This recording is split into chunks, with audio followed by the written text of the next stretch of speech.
One thing about Kern Schools is you get to do your banking your way. I still like writing checks and visiting my branch. For me, it's all about the mobile. And I still do everything online or through the ATM. So no matter how you do your banking, Kern Schools is always there. Kern Schools, together we have something special.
check, check, check.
There's all kinds of stuff.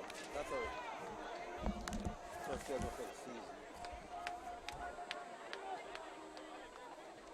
Here's moment of silence thing. And here's Foothill and Shafter. Oh, Rick, you played baseball out of here? Yeah. Here's Max Preps. There's all kinds of stuff. The halftime, Kevin, the interviews, all interviews are going to be down there, even with the ladies.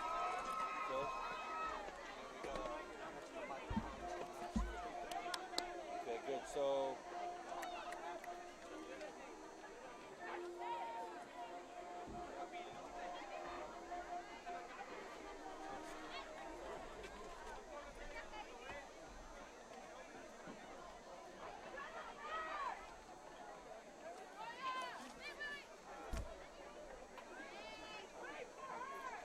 you all ready? Yeah. Yeah, we're up. Can you check me in and stuff?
Well, very good evening, everybody. Man, what a beautiful, beautiful night here. Welcome back to KernHigh.org, the Kern High School District's live streaming of high school football in 2016.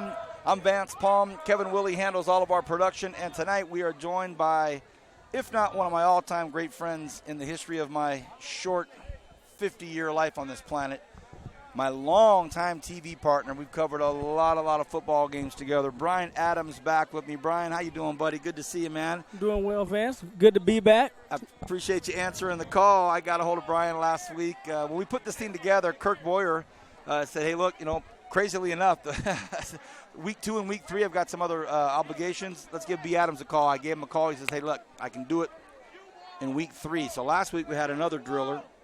Rick Van Horn joined us, and tonight we have a Hall of Fame VHS driller, UCLA Bruin, and the godfather of our Bright House Networks telecast for so many years. Brian, great to have you back with us. And tonight, a lot of storylines. Shafter at Foothill, a really intriguing week 3, and you and I have been talking about it for about an hour. We actually went over and talked to your old buddy, Coach Oliver from Foothill. Coach Perucci returns to his home school at Shafter High School after having so much success at Bakersfield Christian High School. It's hard for this game not to be about the coaching matchup. We like to think it's about the players, but let's start off with this great story of Coach Perucci coming home and Coach Oliver building this Foothill program. We'll start first with Coach Perucci. He took a little time off, came back, decided to go back to where he had success as a player himself, and he's going to bring an attitude of winning, because when he was there, they were winning, and he wants to bring back that spirit and getting the kids playing the Shafter General football that so many of the big Shafter contingent relies on. And, we went to the state championship just a few years ago at BCHS, so he's got that still bubbling over inside him, and maybe that can kind of rub off on these Shafter players. It's a school that has so much tradition, so much history. You talk about some of the great names of Kern County athletes. A lot of them come from Shafter. That'll be interesting to see tonight. We went over and had a chance to see your old buddy Coach Oliver, and I wish I'd have my camera out. I get accused of trying to capture everything on film. That would have been a great one. You wanted to sneak up on Coach Oliver tonight and surprise him, and you did, and you guys had a great big hug and an embrace. Let's talk about what Coach Oliver's doing at Foothill High School. Well, I think what Coach Oliver's doing is bringing a loving spirit and an infectious spirit. One thing about Coach Oliver is he's always going to have a good time. He's the guy that's always going to have you smiling and laughing, and I think he's bringing that to these kids. But they're getting confidence, and I think that's huge for them right now, coming back from last week, coming back and winning a game, and giving these guys some confidence that they can go out and compete. And tonight, we're going to see that ball in the air because both teams like to throw it, so it should be for an interesting game. Both teams coming off a win, and as we talked about last week, Foothill was out in God's country. They went out to Arvin. Arvin had a big lead on them. They came rumbling back and got what, Zach Ewing and Trevor Horn called, the comeback of the week, the exciting game of the week last week.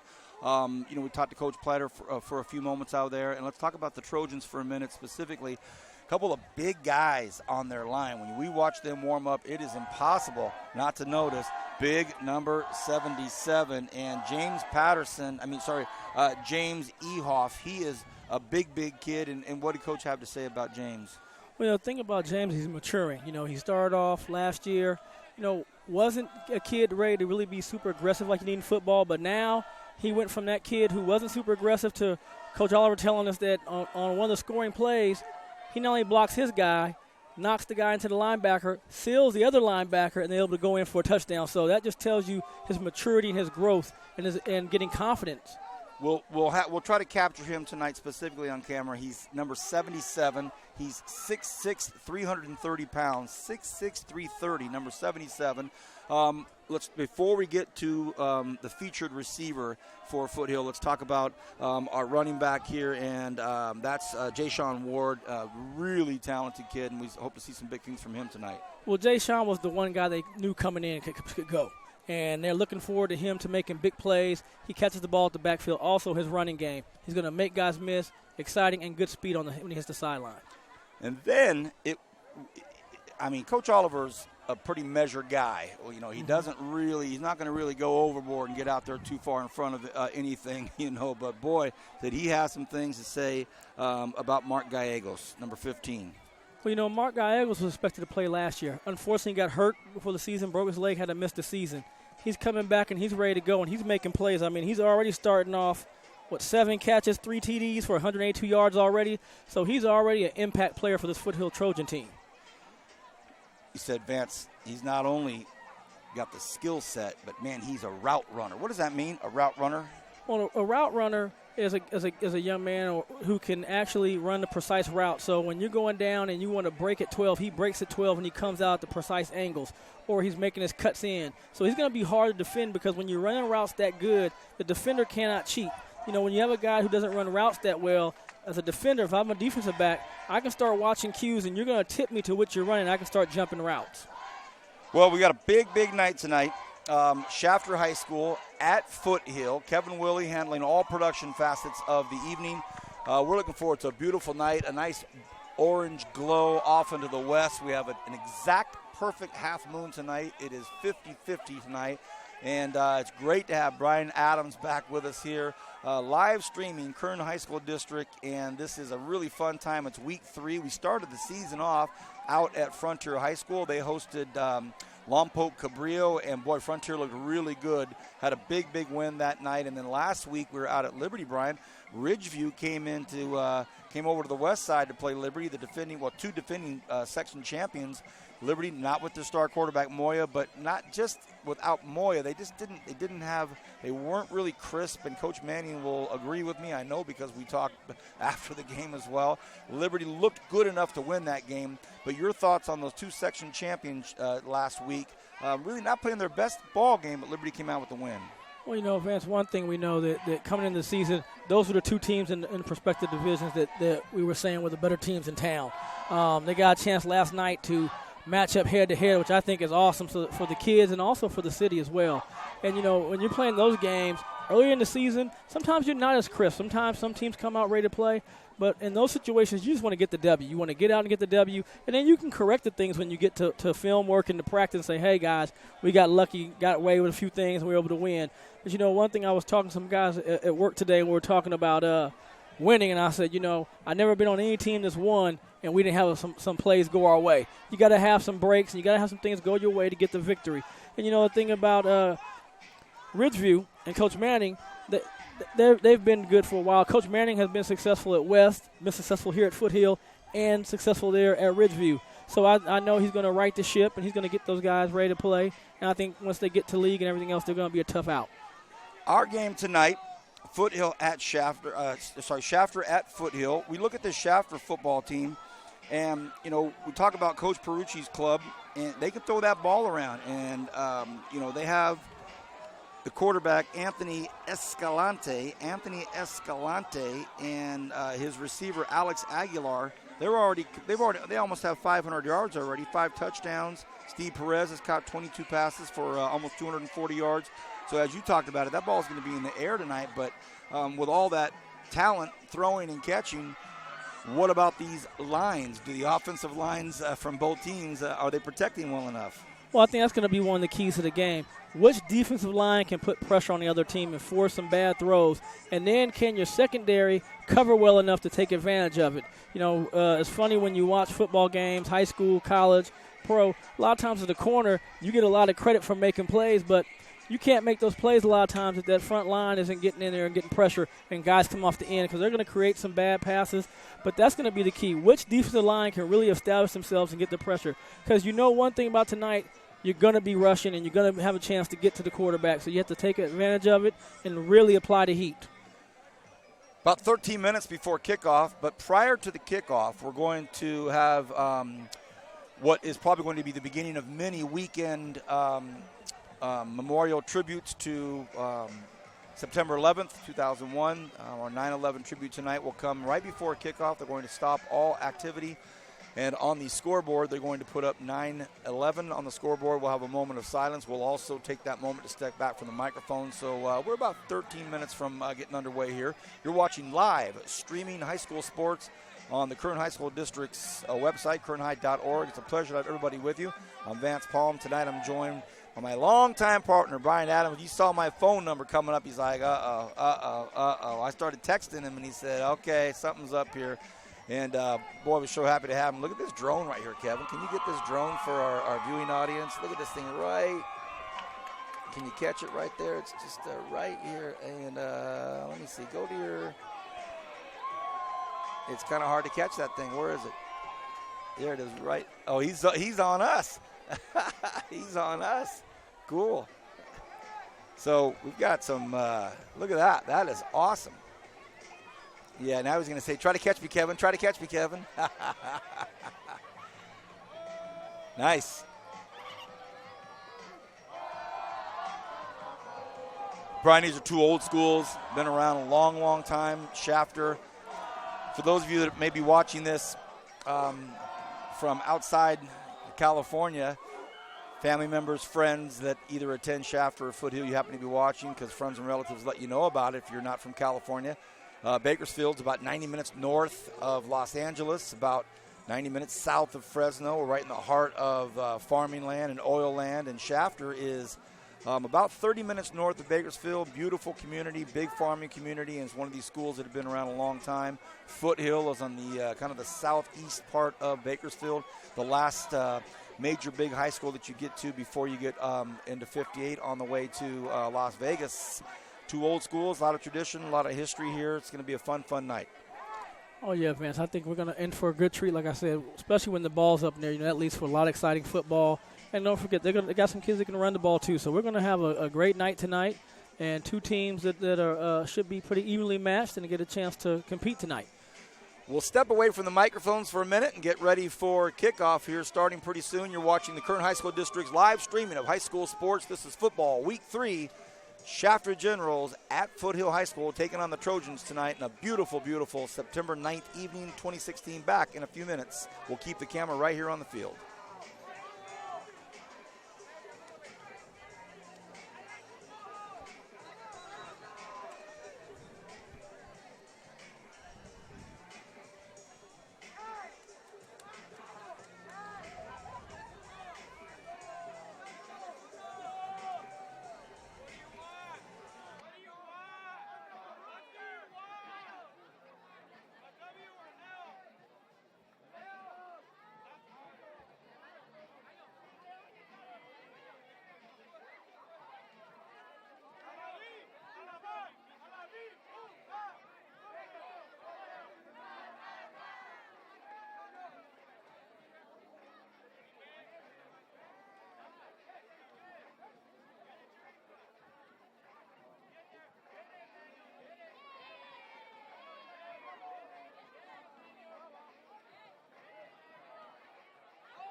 One thing about Kern Schools is you get to do your banking your way. I'm a traditional banker. I still like writing checks and visiting my branch. I'm a millennial, and for me, it's all about the mobile. And I'm somewhere in between. I still do my banking online and at the ATM. And with access to over 30,000 surcharge-free ATMs nationwide, Kern Schools is always close by. So no matter how you do your banking, Kern Schools is always there. That's why we're the #1 financial institution in all of Kern County. Kern Schools, together we have something special.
Everybody, we're back. We're about a few minutes away from kickoff here at Foothill High School. And at this moment, we are going to bring to you live the moment of silence in memory of 9/11.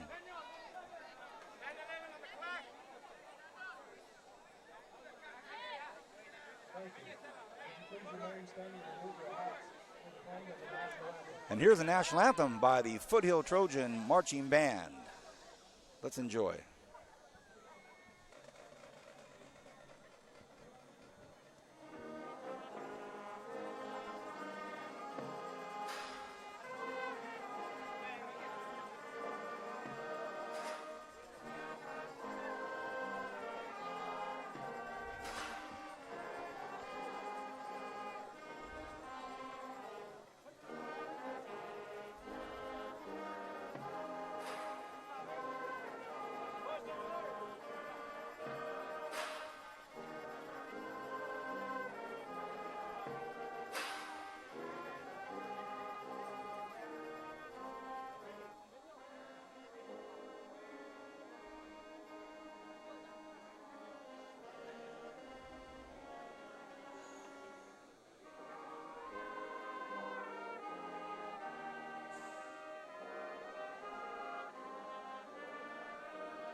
Friday night football here at Foothill High School. The Generals from Shafter High School, about 30 minutes up Interstate 99, over here on the southeast side to take on Foothill.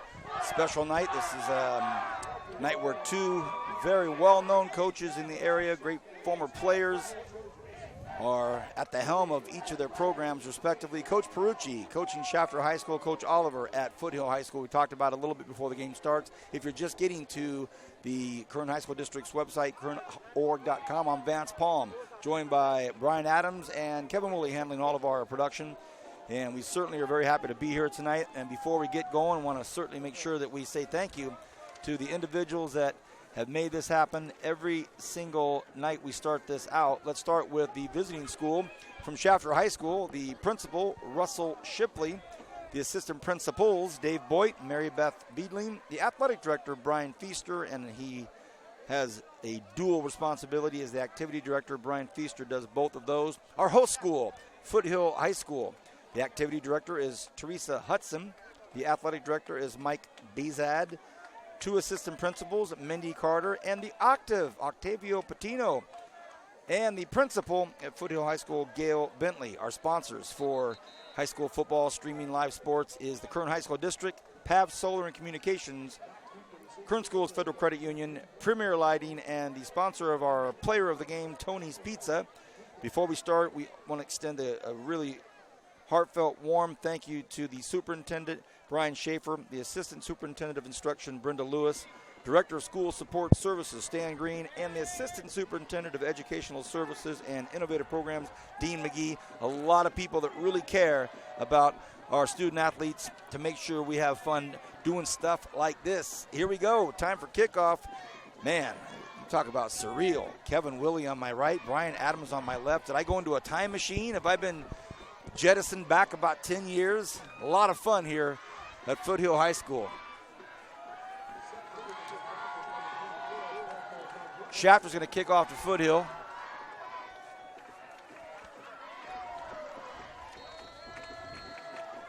And the dangerous Mark Gallegos, one of the two guys back, and they kick it to Mark. Oh, goodness. He takes it at the 15-yard line.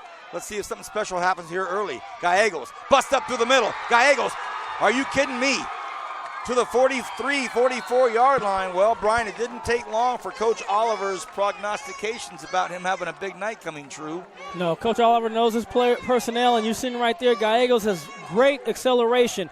Good read right there going to his right, Vance, and he cuts it upfield, accelerates through the hole, and he puts the Foothill Trojans attacking on about the 44-yard line going in. They kicked it right to him, and now he splits out far to the left side. He's in the slot. The quarterback, by the way, is Hugo Santana. So Santana stands in the shotgun at midfield. They're going to stay on the ground, and the Shafter defense swallows up Ward. Jashawn Ward actually loses yardage there, so that's important for Shafter to bounce back on that first play and not be too affected by the long return. Well, Vance, what I like is that the Generals were ready for that. Got great penetration right there. They were gang tackling. There were at least 4 players there, but Jacob Espinoza came in and really finished it off. 2nd and 11, actually lost a yard. Ball at the 45-yard line. We are just underway. At Foothill High School, second play from the line of scrimmage. Santana in the shotgun, wants to throw, comes to the near side, and it's bobbled. Should have been caught. Isaiah Johnson, another dangerous threat out there. This is going to be a nice football game, everybody. You're going to enjoy this, Kern County. 2 talented teams. They like to put the ball in the air, speedy receivers, good quarterbacks, great coaches. That's why we picked this game. You know, that's exactly it. And right there, Isaiah Johnson, talking about one of their big-time performers here. He just wanted to go a little bit too fast. He wanted to run before he caught the ball, but he just got to settle down, catch the ball first, and then make a play. Santana on 3rd and 11. Stands in the shotgun. Play action, drops back, wants to go deep, but he's in trouble. He better try to get out of trouble. He might pick up a first down. Let's see what he does. Oh, what a great open field tackle out there, Brian. A nice hit. Keeps Santana from picking up the first down. Vance, great feel from Gerardo Lara coming up right there and stopping him short of the first down of about 4 yards. Great job by Santana also, Vance, of eluding the pressure and getting out. Now he's giving his team a chance now to even go for it on 4th down with being 4th and 4. Just underway. 4th and 4. Santana, the quarterback, came over to the sidelines real quick to talk to Coach Oliver, and then he jogged out to the huddle. So I like this. Our first 4th down of the night, 4th and 4. Trojans break out of the huddle, possibly an attempt at a hard count. We'll see. Ray Garsama is in there. Will he cut across the middle? Santana throws, finds his man, first down. And a really nice quick pitch and catch, and it's caught out there by Christian Cisneros. Yeah, great call right there by Coach Oliver. He gets the little out route right in space. Great read by Santana. He comes off his primary target, comes down to Cisneros, and fits it right in the window. Great job by the quarterback. Once again, everybody, welcome to KernHigh.org, Kern High School District, live streaming high school athletics, Friday night football, Shafter at Foothill. It's a 1st and 10. 10 minutes to go here in this first quarter. You hear the train even. How perfect can that be? Hey, a run play right up the middle, and this is another one of these talented kids we're talking about. Jashawn Ward tucks the ball in tight, and as that freight train coming down the track, so was Ward. You know, Vance, and I think that's what's going to make their passing game so great because you're worried about Ward. You come in the season saying, we got to focus on Ward. Well, you stop him the first play, 2-yard loss. Now he comes back, he picks up 9. Great job by the offensive line right there, getting that surge and giving him a pocket and a space to run. Nice game shaping up here. Ward breaks out of the huddle. He stands a little bit in front of Santana, and he taps the big fella on the backside, and that big fella who we were talking about earlier, James Ehoff down there blocking for him. Santana wants to run. The entire play was run, I think, and he gets up to about the 15-yard line. I never saw that significant intentional look to pass, Brian. Well, Vance, he was rolling. He was very patient, what I like about it. But you got to give the Shafter Generals credit. They really covered everybody on that situation. Cisneros wasn't open. Either was Gallegos, and they did a great job right there of covering and forcing him to put the ball down. But, again, it was a short distance, easy first down. 1st and 10. Foothill looking good. This crowd and cheerleaders sounding great.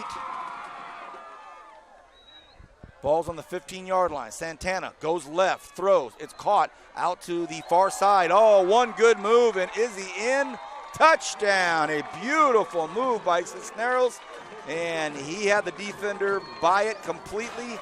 And that's a pretty impressive first drive for the Foothill Trojans. Oh, man, the Foothill Trojans just went to work on that drive right there. 4th down, weren't phased. Cisneros picks up the big key catch on the 4th down, and he comes back, catches the ball out there on a little hitch, Vance, gives it a little head and shoulders, makes one guy miss, explodes into the end zone, stretches out, and touchdown for the Trojans. Coach Oliver really pleased with that. He's over there talking to Gallegos over here on the sidelines here and just gave him a quick little affirmation. Here's the PAT. It's up, and it's good. It is low, about a 3-iron.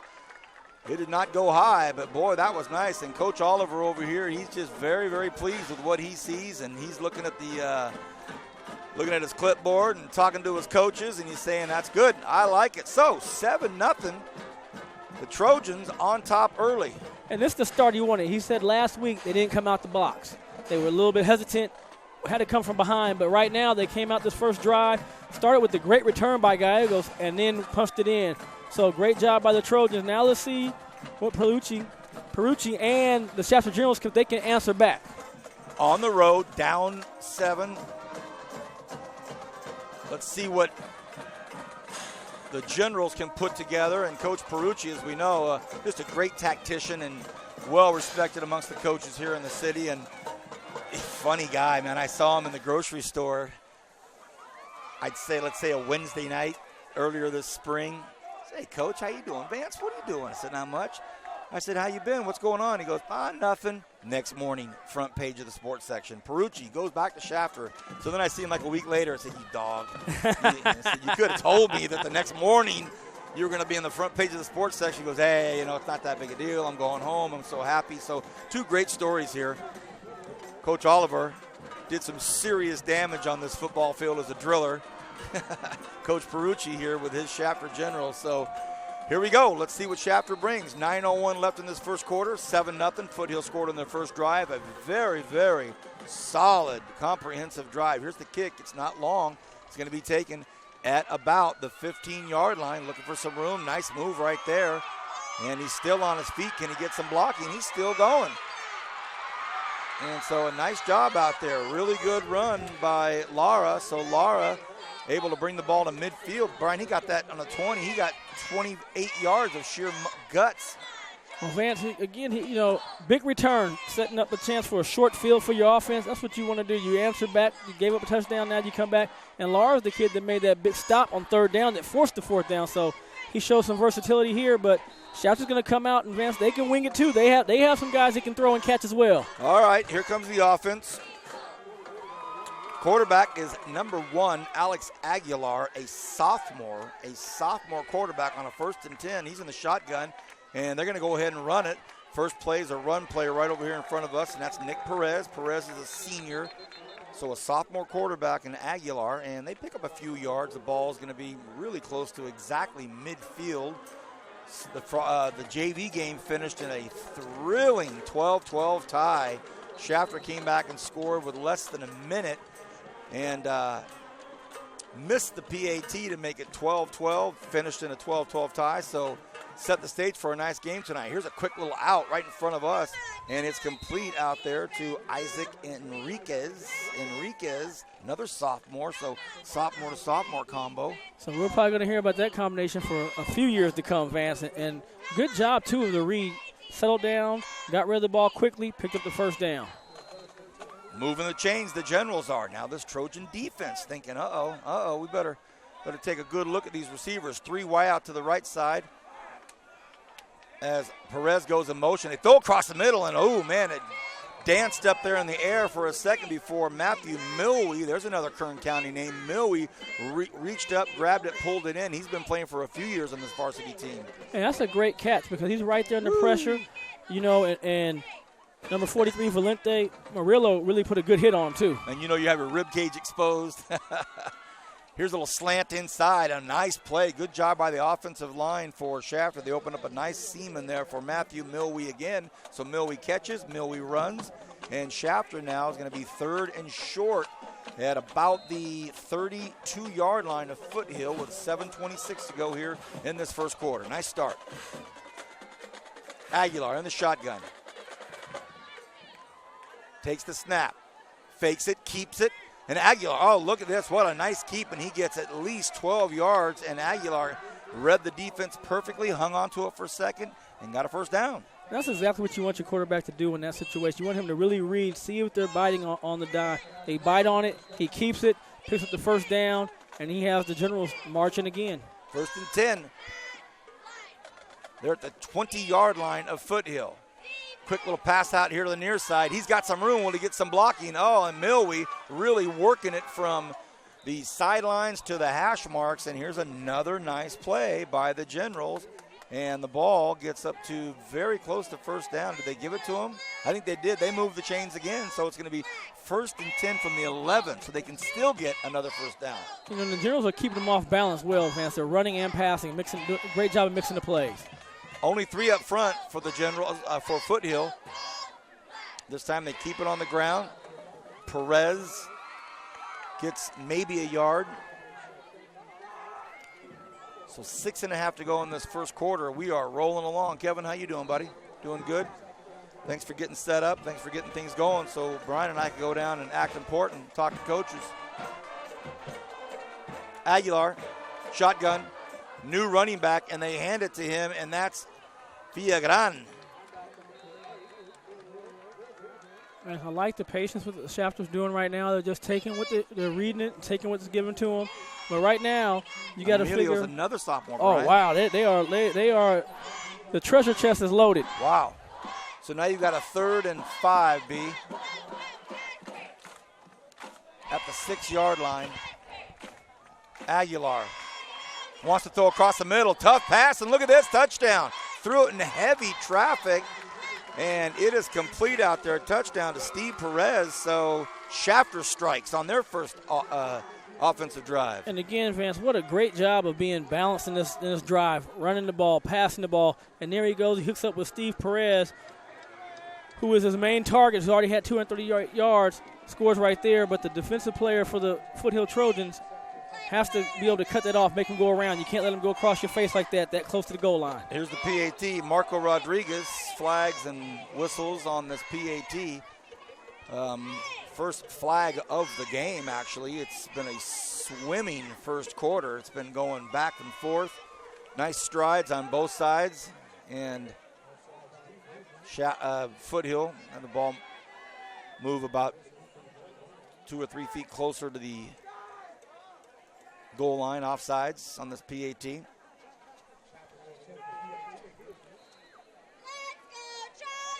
So Vance Alex said a great drive by Shafter. They answered back, have a chance to finish up the PAT right here and tie the game up.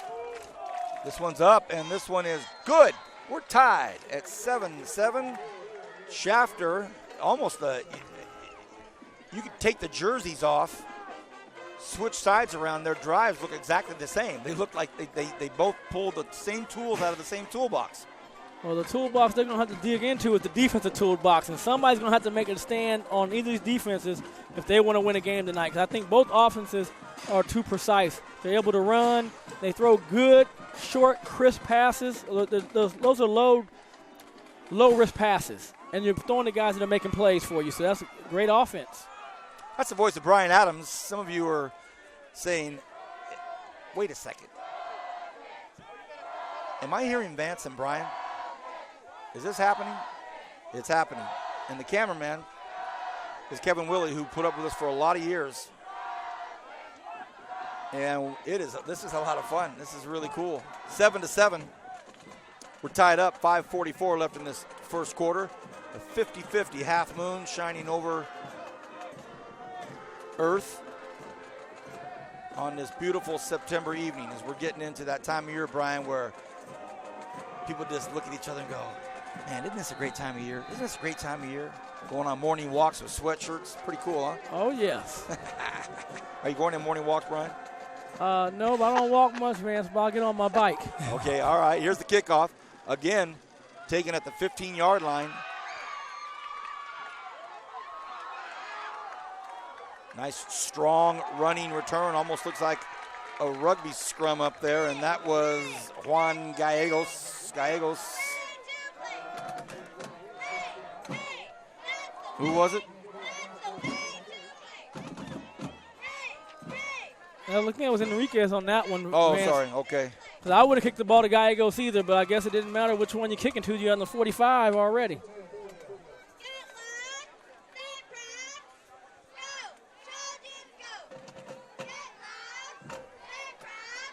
Okay, there we go. No, it's Juan Gallegos they kicked it to. Not Mark. So double trouble. Here's a 1st and 10 play. Wow, a tough young man in Ray Carcamo. Woo, man. He's not a very tall kid, but he is physical. I mean, he's kidding. That's like throwing to a fullback who can catch it and just make a play. Get out of my way. Man, that's like a little Tebow. big hard hit there, and all of a sudden it's 2nd and 1. Big gains like that on a first down, our coach's dream. Santana, they're going to stay on the ground, and right up the middle, look out. He gets it again. That's Ward, Jayshon Ward, and he's a tall kid, Brian. He's lanky, 6'2", 193 pounds, and, you can tell he hasn't filled out yet, but this is the young man that was hurt last year and missed the whole season, basically. Coach Oliver was talking so highly about him, and you said, well, where was he last year? I said, man, he got hurt, Brian. He got hurt. So now he's back in there. Jayshon Ward goes to the left side. He's on the left hip of Santana. 2 receivers split out on both sides. Santana throws out to the far side. Quick little hit. Oh, big hit. Big hit delivered out there by Marco Rodriguez. Ouch. And that's a great open field tackle by Rodriguez. You like the way he comes up, he wraps up, and he drives through the – Gallegos right there, Vance. I like the way he came up and smothered that distance. 2nd and 10. A festive night here at Foothill High School. You can hear this crowd and this band. They are loving it. Special halftime guests that I will tell you about in the second quarter. Looking forward to that. Under 4 to go here in this first quarter. And he has movement. And I think it may be on the receiver. I think just maybe Isaiah Johnson was a little too excited to get off that line. Yeah. You called it right away, Vance, and we've done this for so many years before, and I've always said that there's one position that should never, ever, ever, ever go, and that's the receiver, because you have the best position to watch the ball. You just focus on the ball. When the ball snaps, you take off. They did it for you, Brian. They did it for you. They knew you were here. They said, let's just give B one time. Santana, look out from behind, throws, sees his man. Oh, and it goes right through the fingertips of Tyus Wilson, and oh boy. Wow. That's what you want right there. Great play call right there. You had the receiver open. Good throw. Just want Tyus to come down with that catch, and then we look like we have a player down from Shafter on the ground right now. I can't see the number, Vance, but there is an injury timeout. 3:38 remaining here in the first quarter. We have a Shafter General down, and we're going to take a quick break here. We'll back away from the microphones.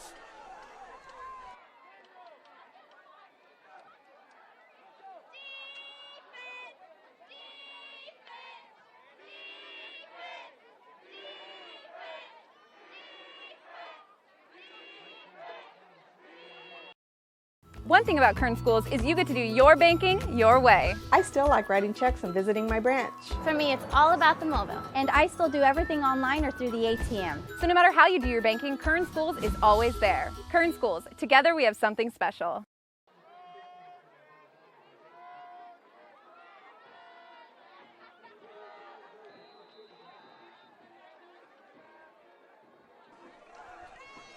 Seven seven's the score. We're in the first quarter. 3.5 to go in this first quarter.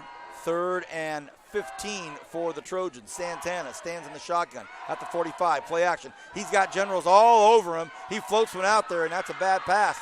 He was under duress, and those Generals were coming at him from the blind side. So he got rid of it, and that's 4th and long. Will we see the Trojans punt? I believe so. Well, I think they got to punt on this one, Vance. And we talked about stopping up. Chacon and Posnoff did a great job of coming off that right edge and putting that pressure. Gomez and Posnoff putting that pressure on the quarterback and forcing him to throw the ball just a little bit early. Good job by the secondary covering everybody up, and the Generals have a chance to get the ball back.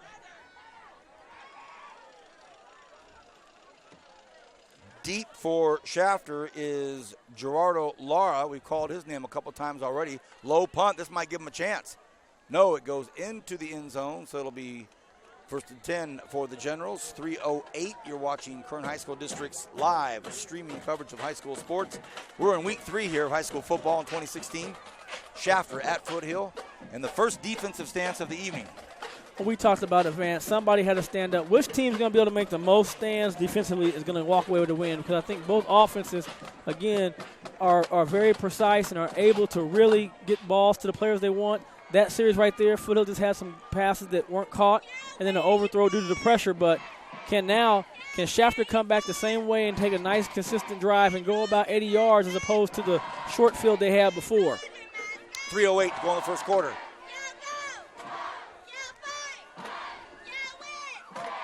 Aguilar, shotgun, only has one back there with him, and they go to that back. He stumbles out of the gates, and that's Nick Perez. Gains maybe 3 or 4 yards, goes down. The 2nd and 5 or 6. Clock ticks. I think when we first thought there were going to be a lot of guys airing it out tonight, it'd be one of these slow games, but as you say, they're so precise, and the throws are so good that they're not dropping, and the clock's not stopping. And another quick little out over here to Perez again. He picks up the first down. You know, Vance, they're doing a good job of finding the open receivers. I like this young kid playing quarterback, Aguilar, for Shafter. He's very patient. He reads the defense and just plays nice passes.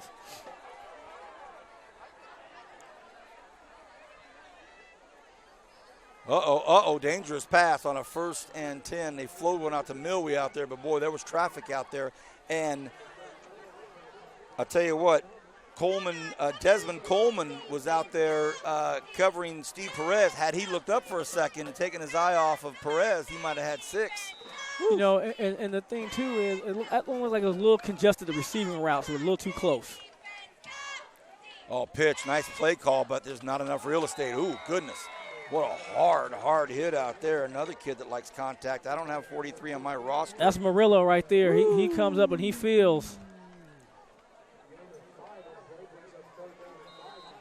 So let's see now, can Shafter really make a play on 3rd and 5, or is the Foothill defense going to hold? 3rd and 5, out to the far side. Do they get it? Oh, a nice big hit at the end of that run. They might have gotten it. Emilio Villagran gets the catch and gets the first down. Shafter moves the chains. You know, and again, I like what Shafter's doing. They're just taking what the defense is giving them. They're running down. The secondary for the Foothill Trojans playing a little soft in their space, and they're taking care of that business. Timeout Foothill. And Coach Oliver right now is talking to them about their assignments and tighten up the defense. 2:03 remaining in the first quarter. This thing started off with a bang, and it just has continued to be a really good start to this football game.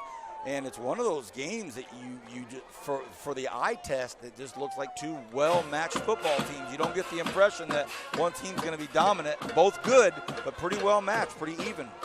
And I think that's a great thing, too. These teams are evenly matched, like you said. They have their strengths. They both have the same strengths and the same weaknesses. Their strengths are their offense, running game and passing. Really, the passing game is what they're both been known for so far this season. But what I like, too, is the defense has to step up, and this is going to be a chance for a defense to make some plays tonight. All right, after the timeout, tied up at 7. Aguilar drops back. Nice job by the offensive line. Until then, they had been keeping that defense away from him. But, boy, they just kept plowing forward. And Joseph Barraza, big number 70, was one of the 3 Trojans that got to him. And that's exactly what you want. You want your seniors to step up for your defense and start leading. And that's a great job right there by Barraza. Got pressure, made the sack. 2nd and 18. Aguilar starting to move guys around. Strong left side now. 3 receivers and his 1 running back, all on the left side, the near side, the bottom of your screen. Now he rolls to that side, stops, gets rid of it. Look out, and it's picked off. Oh, and he was hit hard. Aguilar drilled in the backfield by Jayshon Ward. Ward got him, and Aguilar tossed it up. He gets helped up by his teammates, but he is kind of flexing that throwing hand of his. He rolled to his left, and he ran right into some trouble. He did. You know what I like, too, is Coach Oliver changed his defense up. He went to a man-to-man. He pressed up. So this time there was not a lot of room for them to throw the ball, and then the big pressure by Jayshon and the hit, an interception for the Trojans. They start with Ward. Ward's got some space now. He's got some real estate, and he gets out to the 20, and he cuts back upfield, and they save a touchdown out there. The touchdown was saved by Lara, but I'll tell you what, when Ward gets some real estate, look out. Oh, yeah, he's a big-time running back here for Foothill. But I like, again, his patience, his ability to read, and then he accelerates. And I just saw him right now, giving the offensive line, giving them dap, giving them 5. That's what I like. Reward those big fellas. They're doing work. Well, and there's some big guys out there, too. You've got Manny Flores and then the aforementioned James Ehoff, some big guys up there. Foothill looking good. Ward, again, runs right up the middle, gets to the 5-yard line. Under a minute to go in this first quarter. And a really nice start to week 3. Again, Brian Adams joining me, Vance Palm, and Kevin Willie here at Foothill High School. 7-7 is the score. Both teams scored on their first drives, and we've had a nice defensive stop by Shafter. But now here comes Foothill on a 2nd and 4 from the 6-yard line. They stay on the ground to Ward. Ward tries to find a seam. This time Shafter says no dice.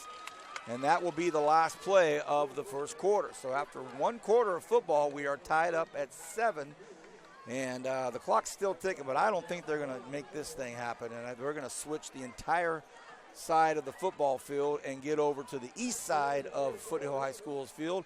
We will step away from the microphones for a second, get a quick sip of water. We'll be back with the second quarter.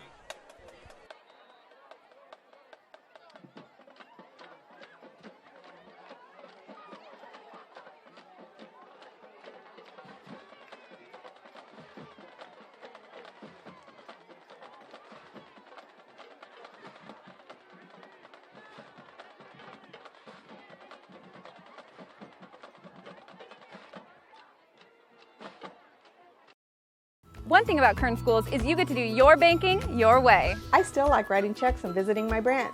For me, it's all about the mobile. And I still do everything online or through the ATM. So no matter how you do your banking, Kern Schools is always there. Kern Schools, together we have something special.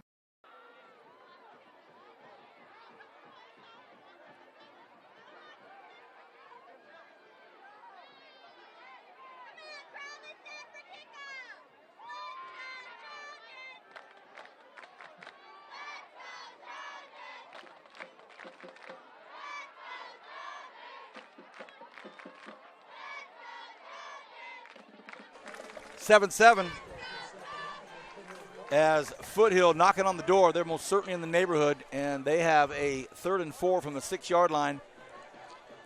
You're watching the Kern High School District's live streaming sports here on what we like to call the Kern High Network. And Vance, I think it's got to be 3rd and goal because I don't see any markers for them to get a first down. So I think the scoreboard there might be off, but it's looking like it's 3rd and goal. Okay. You know, right here, Santana's got a good arm and he can run, so you can dual threat him. You can roll him out. You can put a little pressure on the defense. Your running back's doing a good job of hitting up the middle, so they have to be honest right now. The defense, let's see if this defense can make a stand right here. And you got a question, they're probably going to go for the 4th down, too. Most certainly 2-down territory. I don't see Coach Oliver trying to get 3. Well, after I seen the PAT, it may not. He might have to go for it. That sealed the deal for him? Well, it's still a deal for me. Santana at the 10-yard line. No, but in all seriousness, the kicker they have is really good. He's first-year kicker to be from, and they were saying in practice and in warm-ups, I mean, he's hitting 40-yarders, Vance, with a lot of room to spare. So they can kick the ball if no they doubt. need to. My whole mentality was that it's just 2-down territory based on the momentum that the Trojans have right now. I'll tell you what, I'm very, very impressed with what both coaches have done in 5-6 weeks of work with these kids. Oh, yes. So the defense is spread out, and one of the reasons it's all spread out is that Ray Karkama, number 12, is way out here on the far side, out of the shot, I think, on the left side of the football field.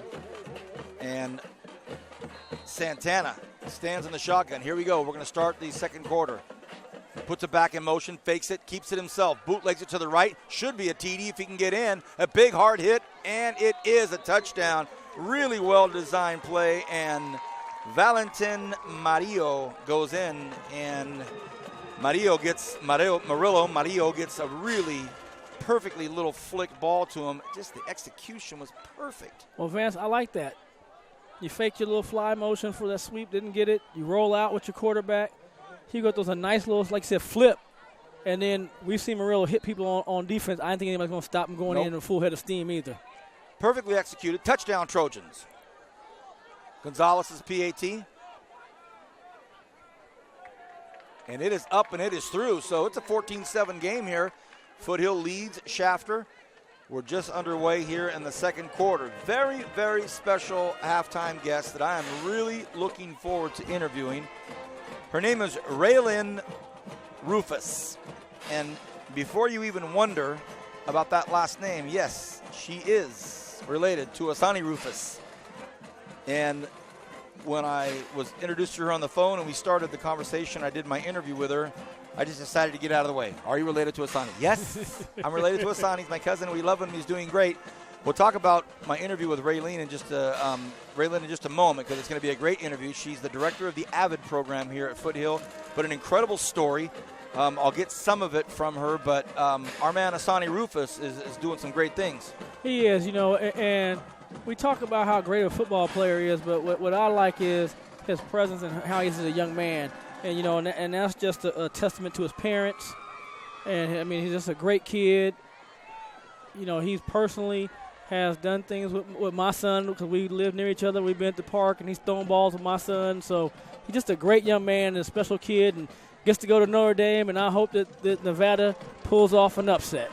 Did I get a scoop from you that he may be on the offensive side of the ball? Nope, no scoop from me.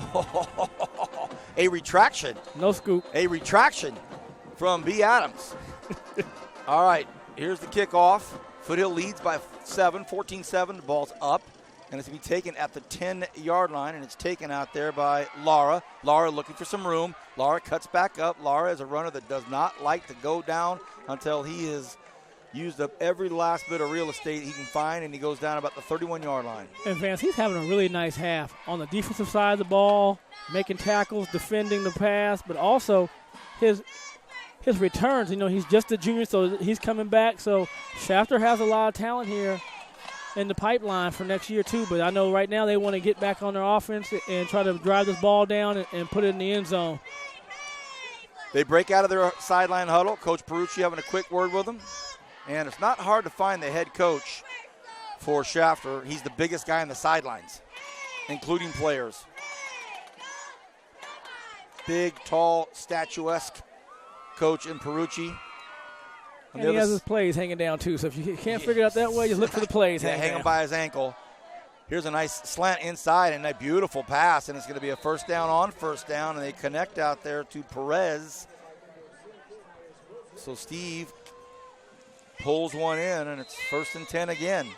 And that's his favorite target. Again, I like the composure. I like the pass. A crisp route. Gets across the face of the defender.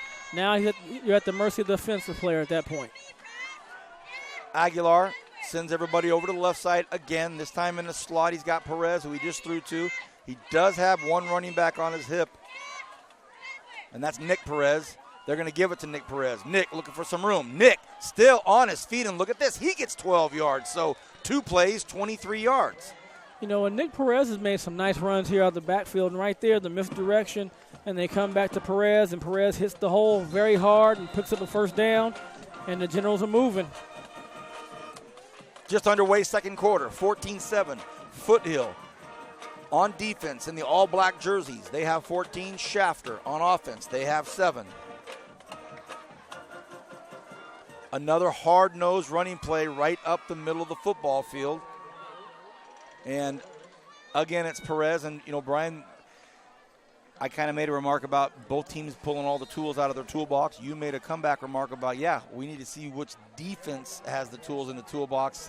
That's still the theme. We still need to find out. Well, and remember, the defenses both came through the last 2 series, an interception and a stop by Shafter. But right now, Perez is doing whatever he wants to do as he runs the ball right down their throat, up the middle. So another big run by Nick Perez, gobbling up yards. Our colleagues in the Bakersfield, California, had mentioned that, and just reading their articles and what they're talking about with this game, and it said should make for an entertaining football game. Pass across the middle. This one's dropped. This one again intended for Steve Perez, bobbled. And right there, Isaiah Johnson's on the coverage right there. He got beat earlier, same play. Yep. He comes back. He doesn't quit, knocks the ball out from the receiver. Great play. All right. 10-10 to go here in this first half. Raylan Rufus, my interview. Great story. Can't wait to talk to her. Look at this. We talk about the defense and a big, big play out there by Jayshawn Ward. You know, Ward, what I'm liking, too, about this is an old-school throwback game because these players have to play on both sides of the ball, which in modern-day football for high school now, you don't see that as much. And they're loving it. Oh, you know they're loving it. I mean, you get a chance to play on both sides, and you get to be in the game. But Ward's making some big plays off that end right there for the Trojans. I'll get to that. I'll come back to that point in a minute. Right now it's 3rd and 13. Aguilar looks over to the side. Coach Perucci gives him a last-minute change. This time he puts Villagran on his right hip. They go to the air. It's caught. What a nice pass out there. What a crisp throw, and Perez hauls that in. And you look at Aguilar. He's not really over-exaggerating anything. Just drops back, makes a nice little zip. Nothing's too flamboyant or wild about it. Just looks beautiful. And Perez ran a great route. Turned the defender around, came out of his cut. Ball was right there. Caught it for fourth down, 4th and short. Woo. 4th and 1, Brian. Oh, do they get encroachment? They do. They get a jump. And Juan Manriquez hopped over the line. What a gift for the Generals. They'll take it. First down, Shafter. To that point very quickly about guys playing on both sides of the football, college scouts get to see which skill set they like best out of a player, i.e. Asani Rufus, one of the best quarterbacks ever for BHS, playing defense for Reno. So there's a lot of upside to playing on both sides of the football. Yeah, there is. And right there we got a flag. There were 12 men on the field. The player didn't get off in time. And Shafter was smart, saw him out there, and Aguilar snaps the ball on him. So great job by Alex. We're in the second quarter here at Foothill High School. The score, 14-7. Trojans lead by a touchdown, but they're on defense, and they're giving up some yardage, and they're making some mistakes, and Shafter quick to pounce on those. A 4th and 1, and there was an encroachment call, and then they came back with too many guys on the field, and as you mentioned, the quarterback just way too sharp for that. He snaps the football, so all of a sudden it's 1st and goal from the 9, from the 4. So 1st and goal from the 4, and they were just back here at the 25-yard line. Woo! Aguilar. Fumble! And Vance, what do we say? A defense has to come through. Oh, man. And look who that is with the ball. That's Murillo over there on the ball. So he's all over the place, Vance. He's scoring touchdowns. He's knocking guys over from his linebacker position, and now he's picking up fumbles. And right there's just a mishandle right there between the quarterback and the running back. Boy, Perez and Aguilar, so they had everything going. But we said defense step up, and sometimes you got to be opportunistic on defense. Well, you got to take advantage of a mistake. I mean, you see everything that was going against Foothill right there, an encroachment call. Too many guys on the field. It looks like, here we go, 4th and goal. Sometimes the mindset is, all right, okay, we'll get them back after this. But then there's a fumble. All that was done by Shafter to put themselves in position to score doesn't happen. Hey, look at this. Santana behind center, and he drops it. I think that will be an incomplete pass. And Santana went up behind center and tossed it out there to That's Mark Gallegos. Yeah. And I'm telling you right now, Vance, Shafter General fans and the Shafter General team ought to be happy that he dropped that ball, because if not, he had blocking out in front with his ability. That could have been about a 95-yarder possibly. Well, I think that Coach Oliver now is thinking, all right, time to get him a little bit more involved in the process here. But he dropped the football. 2nd and 10. And we've been talking. They haven't dropped many passes tonight. Gallegos breaks out of the huddle, coming to the near side. Now he goes back in the slot on the far side. Santana definitely in the shotgun now. Went for the hard count. Nobody jumped. They try to run up the middle. Shafter says no dice. That's going to bring up 3rd and long. And I like what Shafter defense came back. They said, hey, turnover, sudden change, let's come out. They dodged the bullet on the drop ball, but then they came right there and they attacked up front, and they were able to stop for no gain, or it looked like maybe even a loss. But they're right now putting themselves in a position where, you may have to punt out of the end zone. Anything can happen. Mishandled snap, and you got a safety or a touchdown. 3rd and 12. Santana goes back behind center. He has 2 backs back there with him. Quick little toss out here to Gallegos. He's looking for some room, looking for some space, and he cannot break free from that Shafter defense. And the man to finally bring him down was Cuevas. And they're going to have to punt the football. So good third down defense by Shafter. I think that first drop pass by Gallegos is really going to get under his skin. You know, again, and that one was open. That time right there, Shafter did a much better job of defending it, corralled him, forced the fourth down play to come up. Now they're going to punt. And again, you take a snap, anything mishandled, anything can happen. But push comes to shove, you're punting to a great return guy here in Laura who shows some ability, but you're going to have great field position. 4th and 5. High snap, but he brings it down. Here's the punt. Not a bad one. Laura, if he gets a bounce, might do something with it. Nope, he says, see you later. Crazy football bounce. So we are in the second quarter of a really, really good football game. 14-7, the Trojans lead. They just punted it, so Shafter will take over. Once again, we want to thank our good friends that decided, you know what, we absolutely want to be a part of this burgeoning new sports network. The Kern High School District, of course, thank you for all of your support.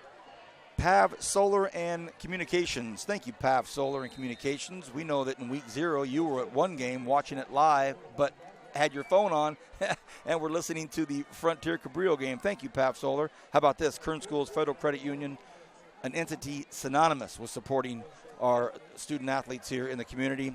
Premier Lighting, of course, another name right along with our high school sports, and the sponsor for our player of the game, Tony's Pizza. Here we go, 1st and 10 for the Generals.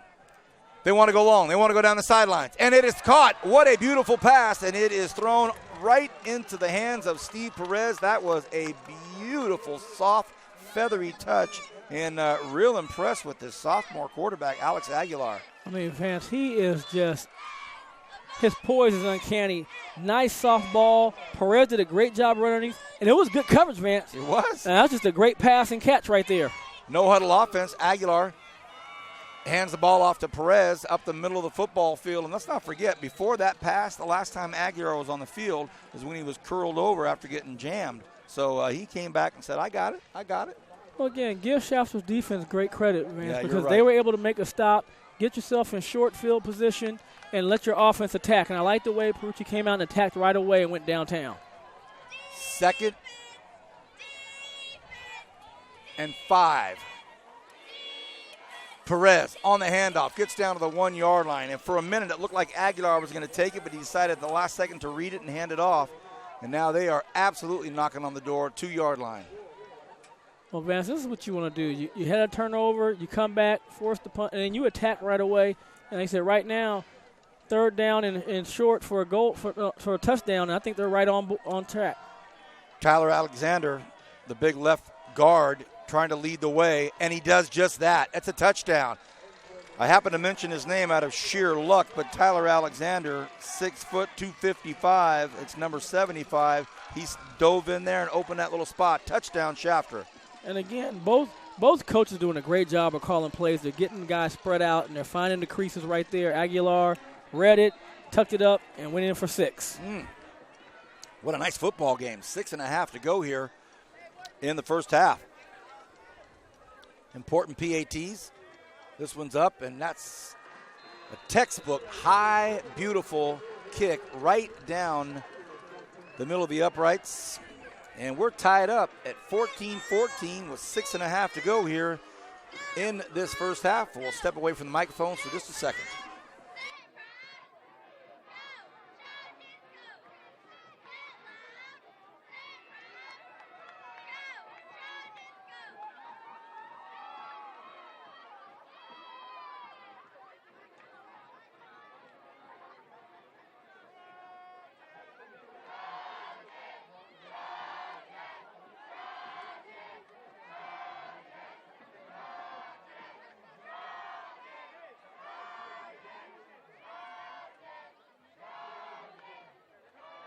Some of the other games going on tonight. Liberty and Fresno Central.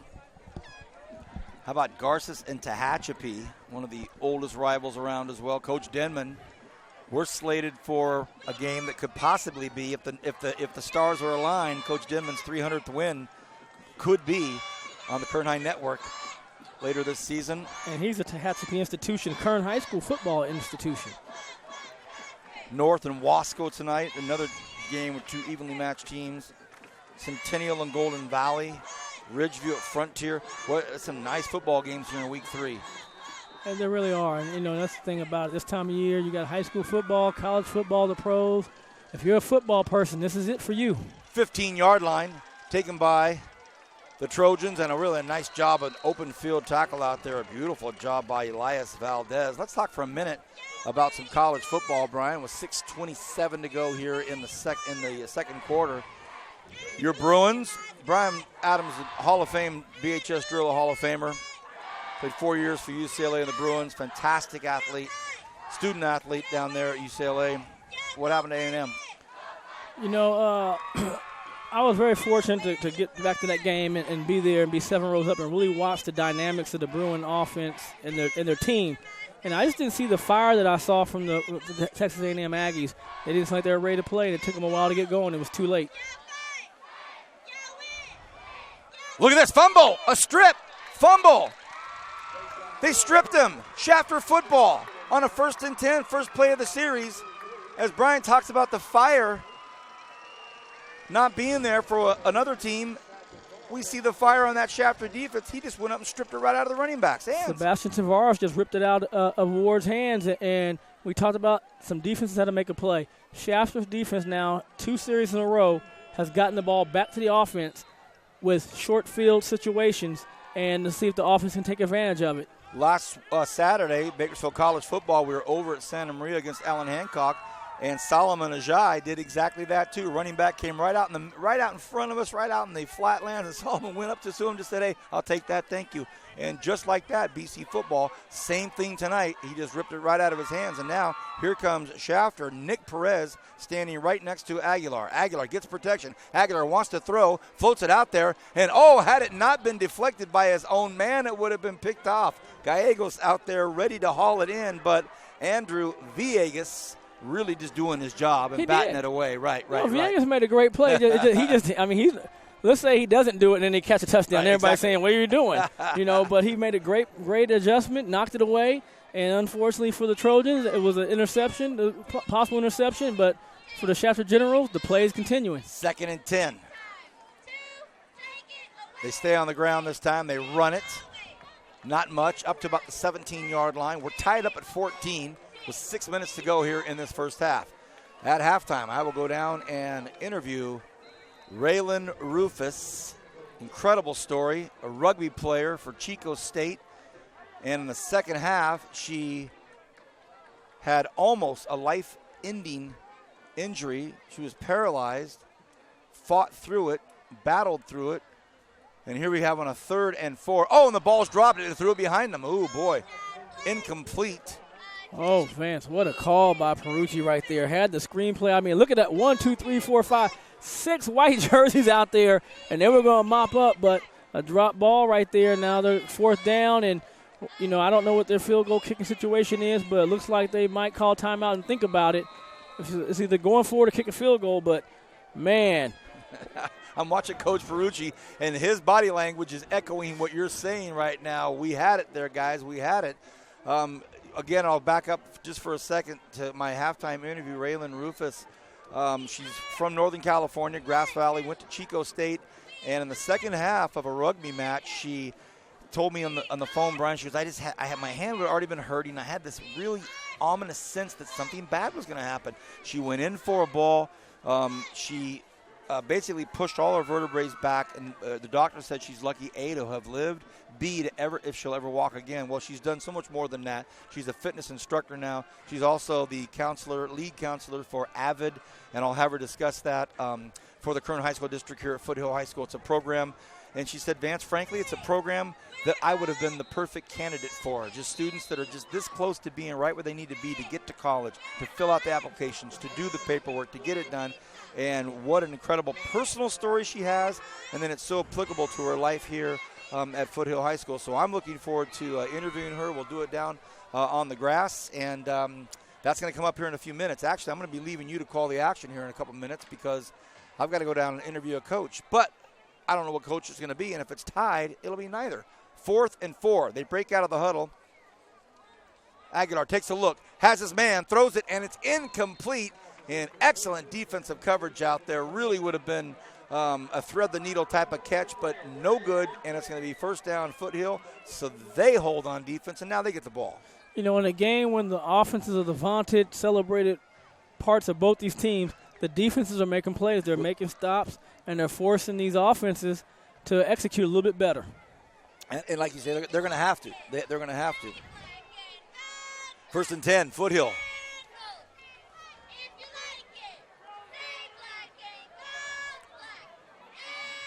5.5 to go here in the first half. Santana takes the snap, throws it out here, and it's incomplete. And it was intended out there for Karsama and Carcamo. I mispronounced it, Carcamo. 2nd and 10. You know, and Santana's a little bit off of rhythm right now. He had a drop on him, and he's been a little bit off since those first couple drives. But, again, you have to settle down and just stay patient, and you don't give up on your run, and just keep the balance going. I think they've done a great job, both teams offensively, of being balanced. A run play. Ward gets to about the 19-yard line. 5.5 to go here in this first half. We're tied up at 14. Super football game here. We're at Foothill. Yeah, and Vance, both teams have executed offensively at times, and both teams defensively have made big plays, got some turnovers, and have stood strong when they needed to. Both teams are going to be tough opponents the rest of the season. Now that we've got it on Kern High School District's website, they're going to be able to go back and archive it. Coaches are going to come back and look at this and say, man, these guys are tough. Santana steps up in the pocket, throws downfield, has a man, but he throws it out of bounds, ran out of real estate there, and Christian Cisneros was the man it was intended for. They've got two guys, of course, guarding Gallegos. He's going to draw a crowd, but Cisneros snuck down beneath it all. And, again, great play call. It was wide open, just couldn't execute. You know, it's one of those ones when you're a quarterback, you wish you could just have back one time and you know the guy's wide open. And, again, Santana's going to be fine. He's been solid so far this year. I think he's going to settle down and he'll start connecting on those pass plays. And that's Hugo Santana, a senior. Here's the punt. Bad snap into the end zone. What's he going to do? He better do something, and he just runs out of bounds. Not a bad decision whatsoever. That's Isaiah Johnson, the punter. It was a bad snap. It rolled up on him, snuck by him, got behind him, and rather than do something kooky, he just said, I'm out. Well, I like that he made a decision around the bounds. He thought for a second I might try to kick it, and I think he, then better judgment came to him, and he ran out the back of the end zone. And we talked about that. That's why field position is so important. You get a team pinned down, they mishandle a snap right there, and then what do you have? A safety coming up now. You're going to have to give the ball back to them. They're up 2 now on you, 16-14. And, again, things happen. I mean, that's the thing about football. We've seen it all. We've seen it all here in this first half. Well, not all, but we've seen a lot. 4:41 here to go in this first half. Shafter leads 16-14. A safety we just witnessed on a bad snap, and Johnson picked it up. And as you said, for a minute he said, maybe I can get rid of this thing, but that little voice in his head said, I'm out. He went to the back of the end zone, and so at 16-14, you're watching the Kern High School District's presentation of live high school sports here in Kern County. The epicenter is Bakersfield, but we're on the outlying areas of it. We're at Foothill High School. And Shafter, the visiting team in the white jerseys with the gold pants. Foothill, all black, tops and bottoms. And I'm Vance Palm, joined by Brian Adams. My partner and I did high school football for well over a decade together on television. And our cameraman and production man and tech guy is Kevin Willey, who was with us for a lot of that time. Oh, good punt. Fumble! And they jump on it. Hit him right in the ankles, and that was a pretty good punt for a safety. A lot of times you'll see that ball float up there and go in the wrong hands of the wrong guy at the wrong time, and you pay the price. So a low, hard punt will put the ball at about the 46-yard line. And that's when I go back and tell my up man, hey, it's kick like that, you let that go. I want that because I got plenty of time. That low one, I have plenty of time to pick it up, and I have plenty of time to run. But they did a great job of falling on it and securing the ball. And, again, they have great field position, which they've had pretty much all night. 4:37, Shafter comes out from the sideline huddle. Coach Perucci's got to be feeling good about things on the road in week 3.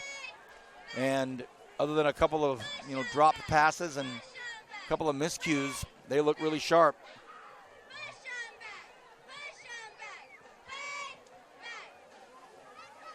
A lot of traffic back there, and then Perez finally picks it up, and he busts out, and he's now at the 37-yard line. So some misdirection plays right up front. Foothill bought both of them, and Perez somehow able to squeeze through that tight traffic and get about 23 yards. And that's the situation, too, with your linebackers. They have to stay reading their keys and be patient, because he's going to come right back to you if you stay and read your keys and watch where the back is going. 1st and 10. Aguilar this time hands it off, and it's in the backfield, and he runs into some big trouble out there. Nice job by Foothill out there. That was Juan Manriquez. Read it perfectly, stopped the intent of Lara and said, nope, I got you. And that's a big loss, Brian. Oh, that's a huge loss, man. Back to the 45-yard line. Stopped all the momentum. Under 4 to go in this first half. Aguilar takes the snap, takes a look, floats it down the sideline. Fantastic coverage out there by Foothill. Ooh, 2 speedy guys, and basically the end result is what you'd expect, incomplete. Well, Gallegos had a great job of being in the pocket right there on the receiver. The only ball that's going to beat him is either a ball thrown behind or a ball thrown over the top towards the sideline where the receiver can fall away from it and catch it. That's great defense, and now you bring up 3rd and long. But the Foothill defense has to get a little bit of pressure. They just can't give them that much time to throw the ball. Man, Brian, just like that, it's 3rd and 16. Aguilar drops back, looks right, look out. He slips out of trouble, makes 1 good move, 2 good moves, somehow stays on his feet. Manriquez finally gets to him. Oh, boy, the pursuit of that Foothill defense just had him on the run. 4th down. Whoa, Foothill did a good job. Yeah, they did. I just talked about pressure coming. Ward brings the pressure. He misses, but he forces Aguilar to move up, and then you got – who came up there, Manriquez, put him down and finishing and forcing the punt. To get your return guy, who you got a great chance right here, great athletic ability, great elusiveness and speed, he might be able to return one back. And, boy, he's looking for it, isn't he? He absolutely is looking for it right now. Gallegos has said, I just haven't put my footprint on this football game yet. I want it. High snap. Oh, he pulls it in. And maybe he'll get the bounce, or he's just going to take it. Oh, he had to slide to get it. So good hands on both the punter and the return man. You're seeing some really well-coached teams out there. Fundamentals, high snap. He went and got it first before anything. Yes, sir. Didn't worry about the punt yet. Let me catch it first. And then Gallegos, a risky play, could have been a fumble. He gets it. So now with 2:48 to go in this second quarter, Foothill gets the ball back. They trail 16-14. Advance, the thing that I like is we haven't had a lot of penalties. These guys are playing good, clean football. They're not making a lot of mistakes like that and giving up the cheap yards.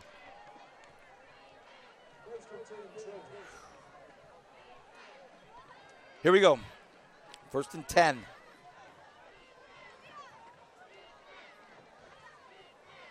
Santana behind center. A little pitch out here to the near side. Shafter trying to get Ward, and they bring him down about the 20-yard line. No gain. Great pursuit right there by the defensive Shafter. You got a few players in there. Cuevas comes in, as well as Posnoff, and they put him down for no gain at all, so 2nd down and 10. Stockdale up 7-0 at the half versus at Atascadero. That's not easy. Ridgeview 13, Frontier 6 at the half. Central 24-0 over Liberty. Oof. I know my man Nixon is not happy at all. No.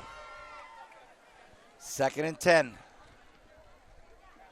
Bootleg, wants to go deep. Oh, and he takes a hard hit in the backfield. He was trying to get rid of that football to Cisneros, but in the meantime, a hard hit on Santana. And Marco Rodriguez did a great job, Vance, of not going for the pump fake. He had maintained discipline, had great position on him, was able to stop the pass from coming down and force the sack. That's a covered sack. We have a timeout on the field. 1:48 to go. This is a big 3rd and 16 for the Trojans. They're on their own 20-yard line. I'm going to go down in a minute, and I'm going to hand over the duties here to B. Adams. As a matter of fact, I'll probably go down now. So I'm going to go down and get ready for my interview with Ray Lynn. Kevin, we'll just do it down on the grass. And first I'm going to try to catch Perucci if I can catch him. And we'll get Coach Perucci, maybe. You never know. Coach Oliver. Let's put it this way. Whoever's in the lead at half, that's the coach I'm going to interview. And Coach Oliver, he said, man, I sure hope it's me. I sure hope it's me, guys. Well, and we told him, look, if it's not you, you have more time in the locker room than to talk about your guys because I'm going to get you on the way back. But after this play right here, I'm going to head down and get ready for my interview with one of the coaches and Raylan Rufus, and Brian's going to handle everything else up here. Well, man, so far it's been a really well-played game. Good continuity to the game. It's not been real choppy, and it's been good entertainment. Here we go. Santana feeling the pressure, steps up in the pocket, floats one down the middle, has his man. It's caught. It's caught. Look at this. Will he get in? He will. Isaiah Johnson rewarded for the smart play, for the safety, going out of the end zone on the west side of the football field. Gets a 70-yard bomb touchdown on this side of the football field. Touchdown, Trojans. Vance, and Santana hung in there. I mean, he throws that ball on the money, takes a hit. Great call again by Coach Oliver. Puts his guys in a situation they can really exploit the defense. And right there, Johnson, who did a great job of not getting the safety, taking the safety on the punt, comes back and gets an 80-yard touchdown. Great job by the Trojans. See if they can add the extra point. The broadcast gods looked down on me and said, don't start counting your chickens before they hatch, Vance. Here we go. Your eggs before they – oh, here we go. Boom. Look at this. It's through. 21-16. Foothill now with the lead. Oh, boy. And just like that, you made such a great point. Santana knew one way or the other I'm getting hammered. So I'm going to let go of this football. And he did it, and the route just kept going and kept going and kept going, and boom, into the hands of Johnson. And we have a 21-16 lead for Foothill. Okay, B, I'm heading down, and I will catch you later. Vance, I got you right here. We're going to come out, like Vance just said, 21-16. As you see, Foothill answer back right there on a big third down. That would have been about third down and about 13 or 14. And they came back with the bomb right there from Santana to Johnson, and now they're right back with 1:34 left. And Coach Oliver talked to us about he liked to be ahead. He's been playing from behind the last 2 weeks, and if his defense can hold up for 1 minute and 34 seconds, he will be talking to Vance at halftime. And got another update here with Garces 35-7 over to Tehachapi.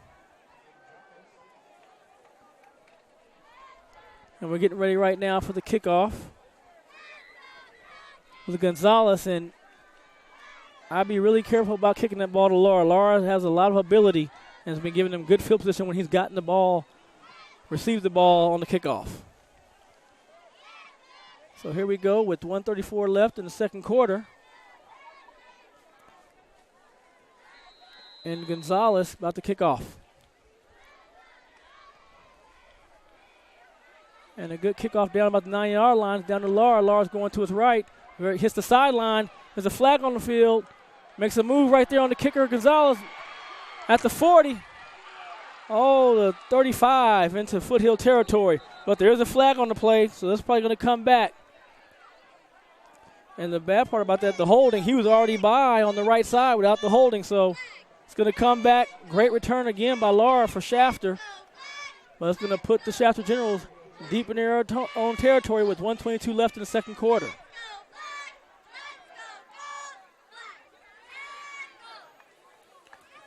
And also North High, 17, Wasco 7. So some good games being played right now. Got some scores and some updates there. But again, holding. It's going to be first down. And Shafter will take over on the 15-yard line.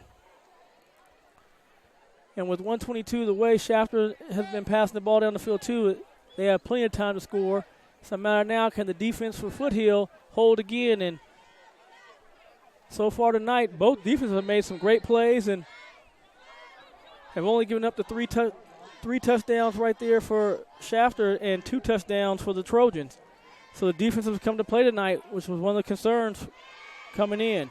We knew the offense was going to be prolific, but the defenses are stepping up. Here we go. Aguilar has a guy in motion. He keeps it this time. Goes up the middle. Picks up about 4 or 5 yards. Good read right there.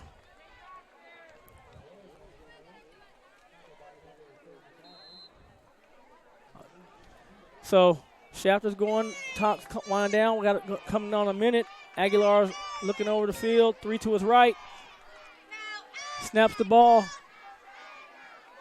Hands it off to Nick Perez, and Nick Perez gets up the middle for a first down. So the clock will stop as Shafter sets up with 57 seconds left in the second quarter.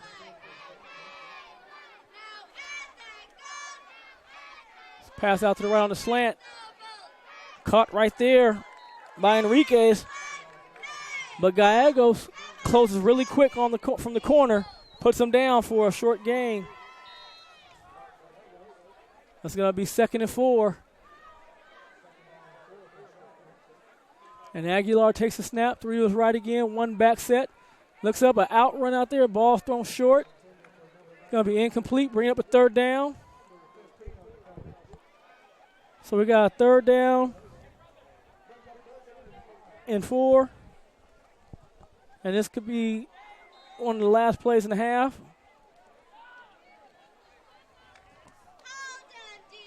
But the Shafter Generals are going right now. 3rd and 4, 25 seconds left. 3 receivers to the right. Aguilar takes it, hands off. First down and more. Right there by Nick Perez. And they stopped the clock there with about 17 seconds left. So they got to be ready to go. They want to get this ball going as soon as the referee puts the ball in play. Again, 3 receivers to the right. Aguilar takes it, looks left, throws back to a receiver screen right there, gets a gut block. And the ball goes down to about the 50-yard line, so about a 5-yard gain right there. And coming to an end right here at the end of the half, and we'll be down with Vance on the sideline, getting Coach Oliver.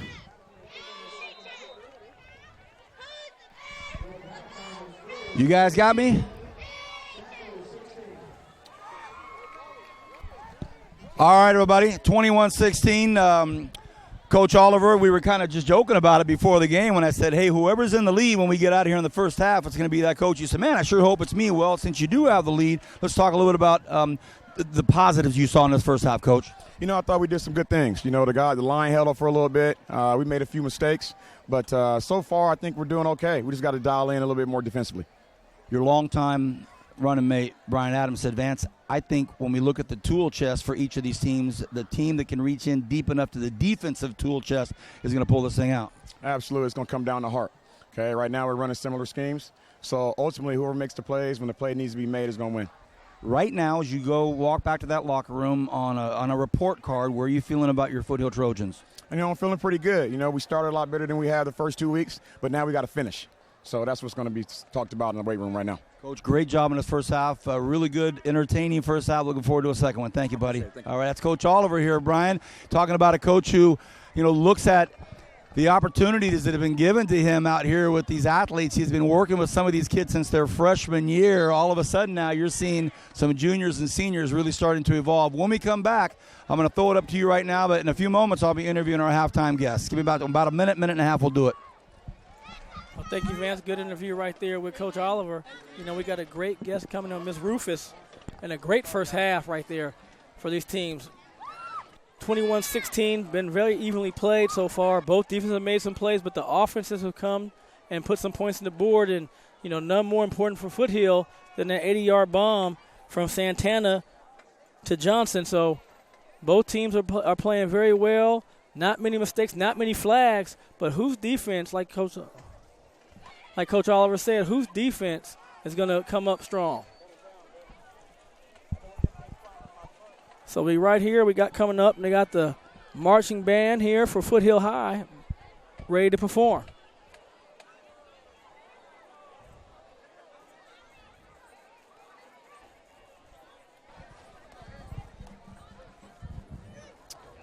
All right, everybody watching this on the Kern High School District streaming network. During the second quarter, I was telling you about this incredible story, but first of all, give us your first and last name. Raylan Rufus. All right, Raylan. 2 days ago on the phone, I asked if you were related to that other Rufus, and you were so proud to say that, yes, you're related to Asani. Any Asani updates before I do my interview with you? Well, he recently got Freshman of the Year, which is awesome. He reps our family really, really well. He's just a solid kid. What you see is what you get on the field, off the field, around the family. He's a great kid, and he reps us really, really well. All right, now let's get to you. During the second quarter, I was telling our audience this amazing story. You're an incredible athlete. You were on your way to, really big things as an athlete, but you had a life-changing injury that really caused you to kind of start your life over. And then now it brings you on your path to Foothill High School. You head up the AVID program. Tell our viewers what the AVID program is. Well, AVID stands for Advancement Via Individual Determination, and it's for those students like I was who would have slipped beneath the cracks. I wasn't planning on going to college. A teacher came and talked to me literally senior year and helped me literally talk my way into college. I got denied to the college I went to. So it's to help students like that who normally might not be able to go and bridge the gap and give them the opportunities that they should have, that they can have. Give me an example of, let's say, a Wednesday afternoon at Foothill High School, and one of the students comes to you and says, hey, I need help with this. What would it be? You mean in my AVID class? Right. Well, on Tuesdays and Thursdays, we do tutorials, which is basically homework help, but it's very structured, and it's geared towards getting the students to ask questions and getting the person who's originally asking to get to their own answer. On Wednesdays, we're working on a various amount of skills that they can work in their class. We're working on core notes, we're working on interactive reading, we're working on speaking in front of the class, we're working on study skills and life skills on an average Wednesday. Your story, which is so incredible, your personal story, it must be a real valuable part of kind of like an ace in the pocket you get to kind of hang on to. Once in a while you might run into a student that feels like giving up. I'm sure you're able to kind of draw from your own story with these students. Well, just recently I was talking to a student outside who was having a really, really rough day. And I reminded him, I said, why am I here? Why am I here? I'm in science. I could get paid more out there, but I choose to be here. Why am I here? And he knows my story. And the basis comes from two things. It's being a recovered quadriplegic. You have time to think. You have time to realize what really is your passions. And when I was a kid, I was molested by a high school student. And that just drives me to... I just have so much passion for who I work for. I mean, that could have been avoided if a teacher just would have been nice to this kid. That could have been avoided. Speaking of Raylan Rufus, she heads up the AVID program here at Foothill High School. Tell us about your student body. Tell us about your students and, who do you like? Who do you love? What's going on that campus? I love it here at Foothill. I love my staff. We are very cohesive. We're here for the kids. We have a great culture. Our rallies are off the chain, and everybody knows it. Tell me about them. Well, we do our black light rallies. I don't know if we're going to do it this year, but just our student body is really involved. Our activities director works directly with them. They have great ideas, and their voices are heard. I mean, this is a campus where kids speak, and we all listen. Kern High School District, a phenomenal entity, supports their students, supports their staff out here. As someone that's in their third year, I believe you're in your third year here, let's say we have a teacher or a young college student that wants to get into education. What would be your advice for them to getting involved and becoming the head of the AVID department at their high school, if that's something they wanted to do?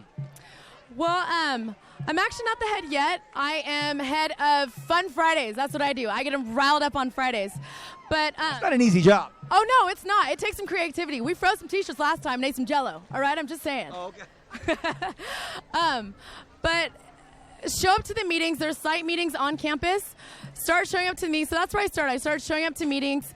And then just my admin saw that I was interested in teaching. And when an opening came up, I was able to just quickly go in and fill that.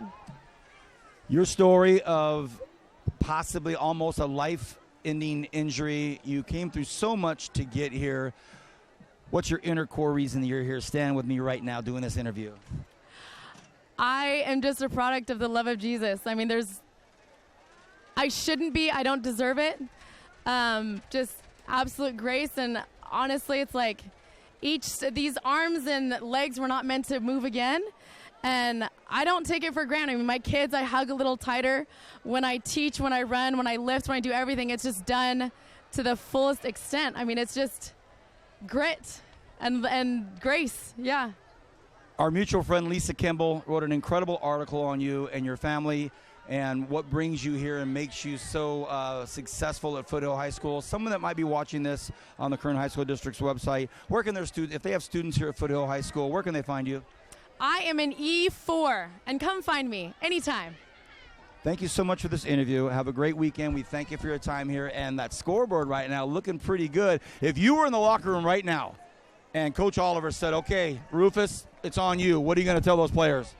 I'm going to say, get out there and knock the snot out of somebody. That's what I would say. Spoken like a true rugby player. Hey, Coach, great job. Thank you. Appreciate it. Raylan, Rufus, right back up to you, fellas. I'm going to get back up. Thank you so much. All right. Oh, what a great interview. What a great story. And just to see her passion is just awesome. And these kids are going to so benefit by being around Miss Rufus. We're going to take a quick break, and then we'll come back, and Vance will be talking to maybe Coach Perucci.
One thing about Kern Schools is you get to do your banking your way.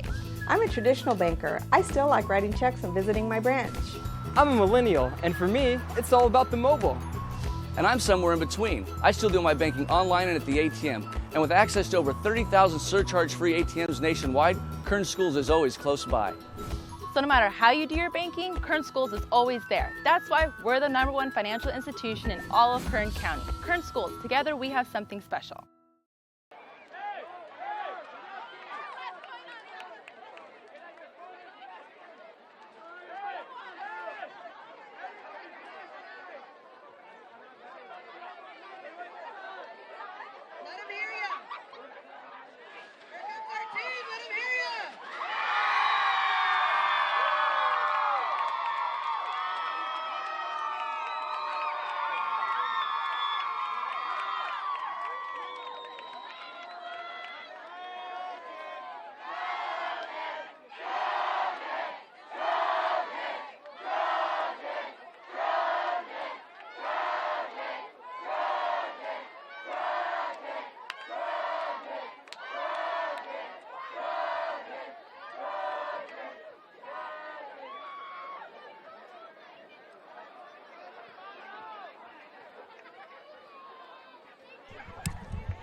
All right, we're coming back. We're about 3 minutes away from second half. Foothill 21, Shafter 16, and we're going to get Vance to get Coach Perucci right here in a minute as we come back and start the game.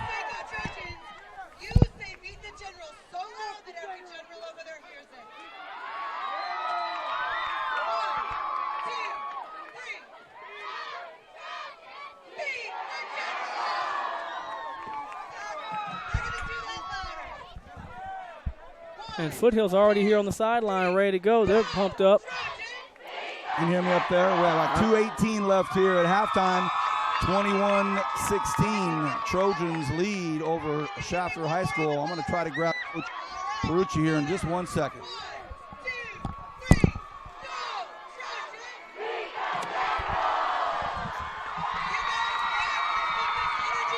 And here come the Shafter Generals is coming out for the second half. They're fired up.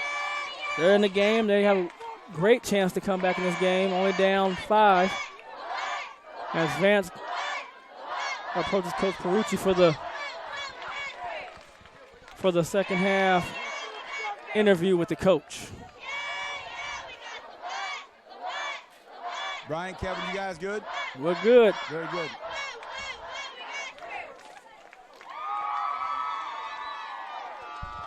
Coach Perucci's talking to the officials, and here he goes with Vance. And Coach, Vance thanks taking for your over. time. First, we're here with Coach Perucci. First half that saw a lot, some really well-executed offenses on both sides of the ball. Then Brian and I were talking about what defense is going to step up. Yours did.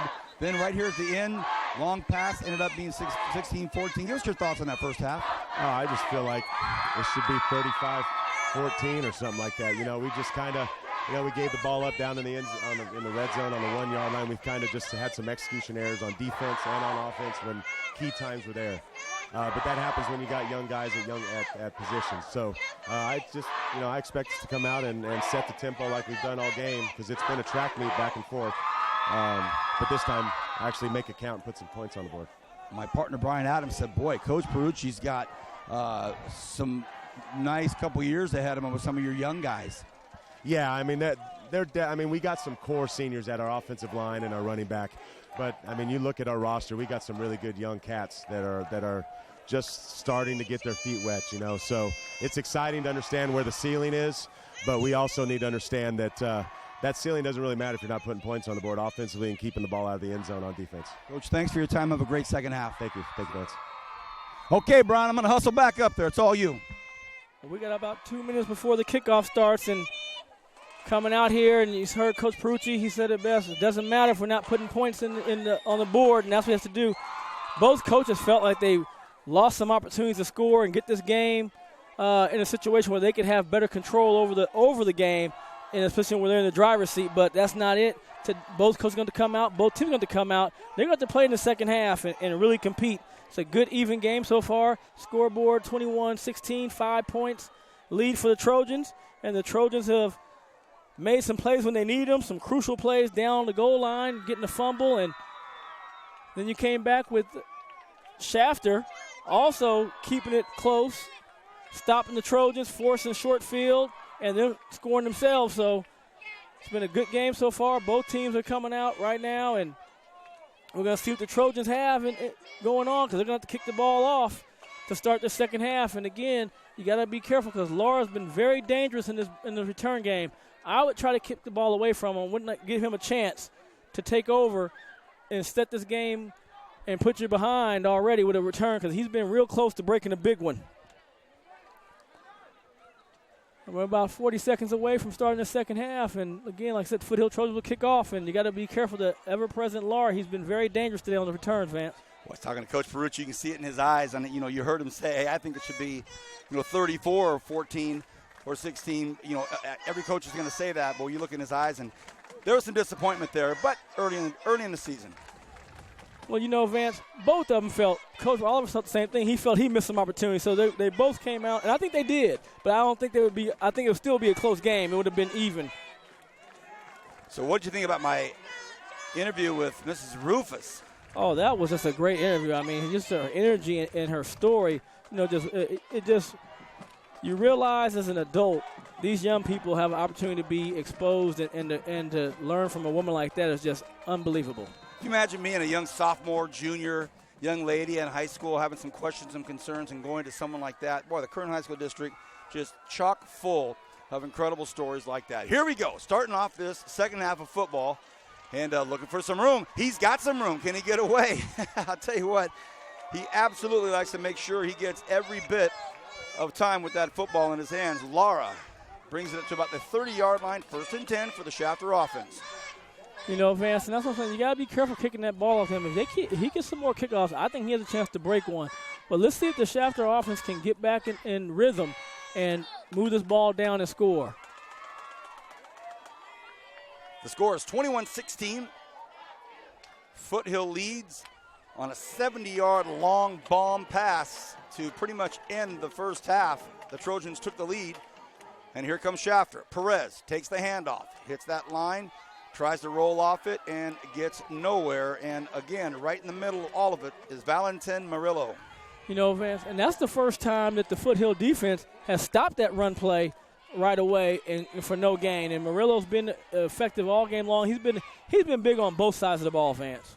2nd and 10. They got nothing. Aguilar keeps it himself. Not a lot of hand wrapping over there. Just trying to bounce off his pads, and they're not wrapping up. And that gives him an easy first down. Man, 14-yard gain. Well, Vance, he wanted to pitch the ball, but they took away the pitch. And, again, anytime you have that kind of option-type thing, the defense, you have to be disciplined. You have to go to your assignment. If I'm the quarterback, I have to go to the quarterback. I have to let everybody else take care of the running back. Just underway here in the third quarter. Aguilar keeps it again. The design keep. Looking to get outside. Does not get the block he needs, but still gets 5 yards. And again, some of the things they may work on this week when they look at film, some of that downfield blocking, saying, hey, this is you right there we're looking at. You got to make contact with somebody. You know, you're absolutely right. And again, here we go, the Foothill defense losing containment. You know, you're not going to go make a play down there on the dive from that outside in. You want to be watching your keys and take care of that quarterback when he comes your way. A strong right side, the near side, bottom of your screen. Perez gets the handoff, bursts to the middle. Oh, and he delivers a big hit at the 34-yard line at the very end of the play. He absolutely lowered the boom on Andrew Villegas, but Villegas popped up and said, yeah, that felt good. Let's do some more of that, albeit after an 18-yard gain. Well, Vance, that's what happens when somebody has momentum. That's a little bit of physics, right? You know, yeah. Body in motion, another body not in motion. Which one's going to win? The bowling ball. 1st and 10. Shafter chewing up yards right now. Aguilar on a keeper. It's been a lot of their starting quarterback, Alex Aguilar, this first drive in the second half. The sophomore, he's 5'10", 170. Talked to Coach Perucci, as you heard. I used you as a reference point in how their young stars are really going to be shining over the next couple of years, but he was quick to say, and I know you heard it, hey, we've got some key seniors in some key spots there that are leading the way. What a well-rounded football team. Bottom of your screen, 3 receivers to the right side. They decide to stay on the ground and continue to run to the short side of the football field, and they stretch it out as far as they can. That one is with Emilio Villagran. And Villagran gets the ball right there. Great read right there by Aguilar. He's going to hand off the ball, like I said, another sophomore. And Villagran comes outside and really runs hard and picks up the first down. Great job, though, Vance, of getting up the field and then putting his shoulders down and sniffing out that first down. Below the 10-minute mark here in the third quarter, a 3rd and 9. They give it to Perez. He just blasts through the middle. He comes up short, does not get the first down, but it's going to be 2nd and short. They did give him the first down, so. Well, Vance, let's also look at the first half adjustment for the Shafter Jones. They call a timeout. They're running the ball. They had success running the ball, and they would throw. But this time they've come out, this whole series, every one has been a run, as they have found something that they can exploit on that Foothill defense. And the Foothill defense, Vance, Coach that's Oliver's been one of the things that they've been weak on is the run. He's letting them hear it right now. He called a timeout to stop this momentum. He grabbed his headphones, took them off, and is, I would say, quite vociferous at this moment with his defense. You know, you grew up with Jason. Yes. You know, it's about as long-time buddies as you guys can be. You went to UCLA. He went to USC. Great stories. You're both Driller Hall of Famers. What's he all about, man? You know, it's a lot easier for people to think, well, he's going to all be about winning. But what he's about is teaching, you know, and teaching the kids not just about being good football players, about being good young men so they can one day be good fathers. So that's what I really love about Jason. It's not about the winning like people would think it would be just because he was successful as a player, but he's really about winning in life, and I think that's the great thing. Hard count, and after the timeout, how genius of a move is it for Perucci to tell his quarterback, hey, look, they're going to go have a talk about being aggressive and about wrapping up and doing all the right things. They're going to be hungry after this timeout. Why don't you get them to jump over the line? And they did. Well, you know, and the couple times that we've seen Foothill has been not being disciplined watching the ball. Defensive linemen are just like wide receivers. You're watching that ball. What the quarterback's saying, you got to be paying attention to the ball, not the quarterback. Now it's 1st and goal from the 5. Aguilar wants to keep it himself. Aguilar gets in. Touchdown, Shafter. Well, that looked kind of easy. Well, Vance, like I said, one thing that my resources have told me about Foothill this year is that their run defense has not been the best. And that time, that whole drive, Shafter committed to the run and throw one pass, and I think they're going to adjust their game plan. That's what you want to do at halftime, make adjustments. What can we do better? And now they're up 22-21. PAT, Rodriguez, first name Marco, the snap, the hold, the kick. This one is up, and it is beautiful. So, another sophomore, the kicker, 23-21 the score now, and you know, Van, and again, I like what Shafter Jones came out. They've been really balanced, passing, running, but they exploited their strength so far has been those big gashing runs, whether it been the quarterback, Aguilar, or their main man, Nick Perez. Talking about seniors, he's a senior. He's been leading this team so far tonight offensively. 9:01 to go here in the third quarter. The score, 23-21. Shafter is up by 2. The Trojans now will collect the football on this kickoff.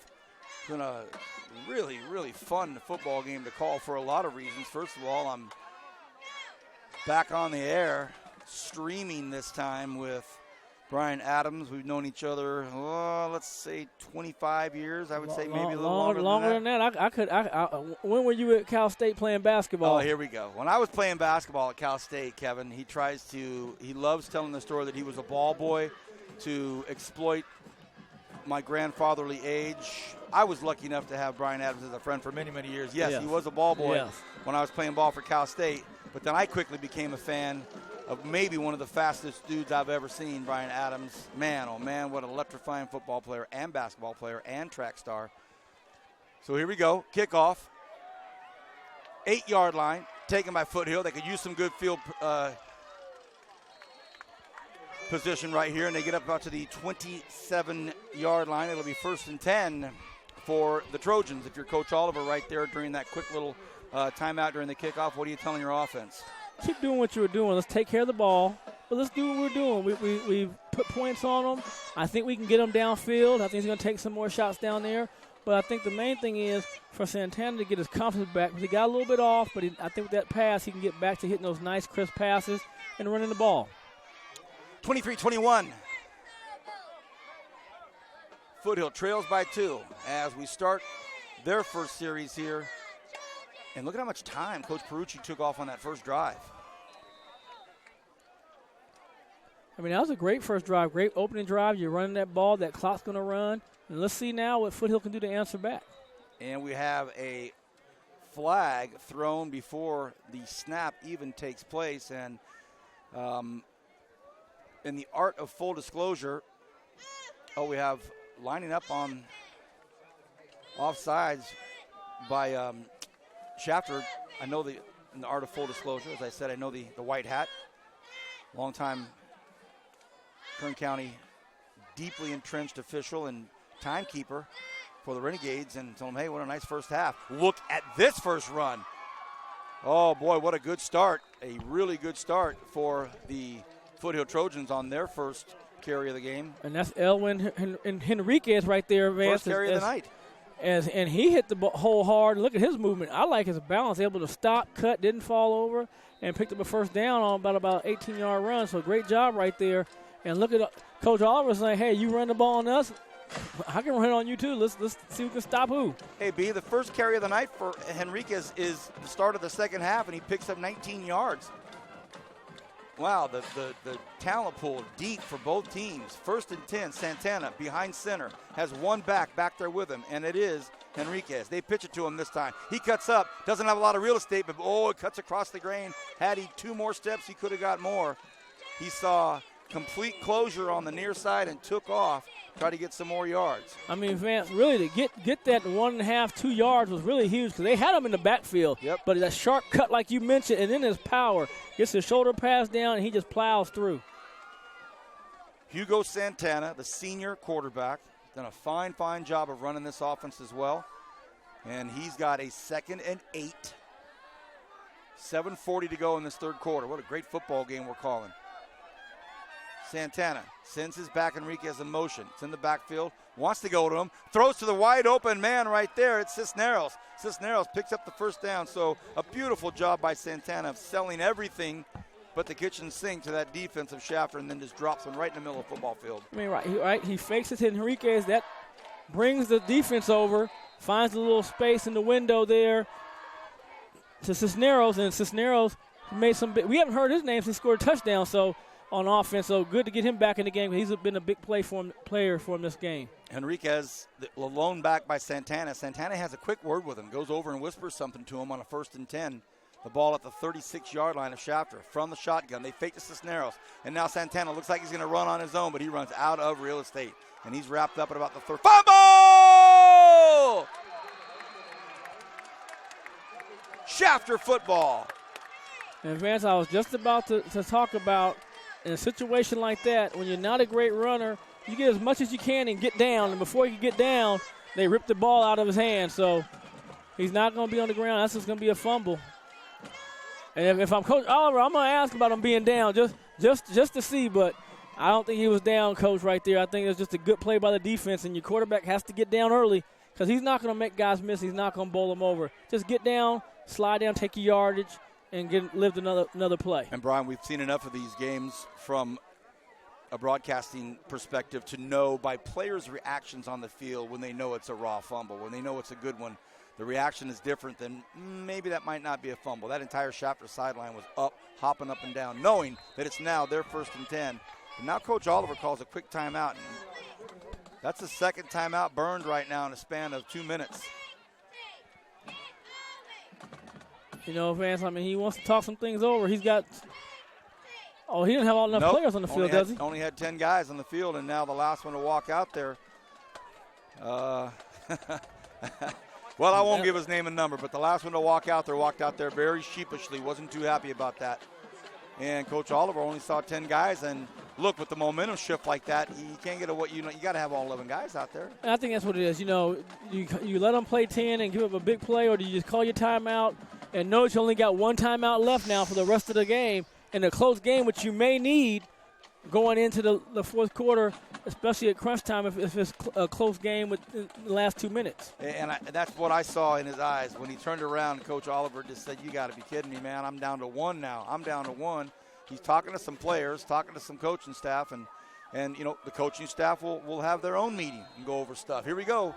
1st and 10, 6:56 to go here in the third. Hard count again by Aguilar, and he gets 2 Trojans to jump. So it seems now as if there's a stoppage in play, and Coach Perucci has a few minutes to talk to his quarterback.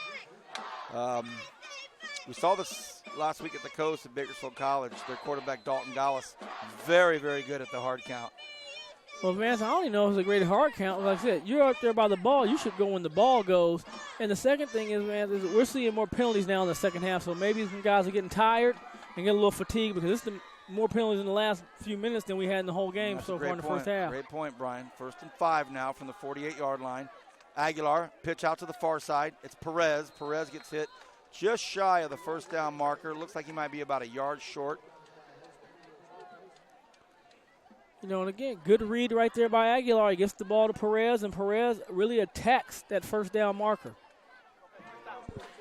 Oh, wow. They got the first down out of that. Okay.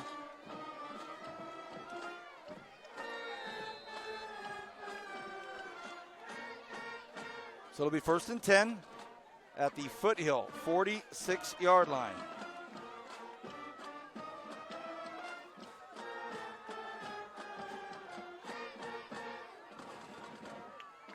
Aguilar from the shotgun, pump fakes, wants to go long, throws it deep, throws it up there, and it's caught.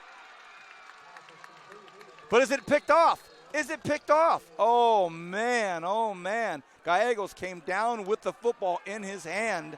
Vance, I think they might have an interception on this one, Vance. He came down with the football in his hand. Oh, no. They're going to say Shafter. They're going to say he was down. That was a close play. Bang, bang play right there, but they gave it to Shafter. Long pass completed out there to Lara, but looked like Gallegos came down with it, but they're going to say Lara was down. Shafter. Perez now up the middle, gets to about the 15-yard line. So, and Vance, that's been the play that's been really big for them, is just that quick hitter up the middle right there with Perez, and he's been killing on that play. Earlier score, Ridgeview 20, Frontier 6. That was a little while ago. Centennial 28, Golden Valley 10. We're under 6 minutes to go here in the third quarter here. Perez out to the far side will pick up the first down. Well, at least it looked like it from here.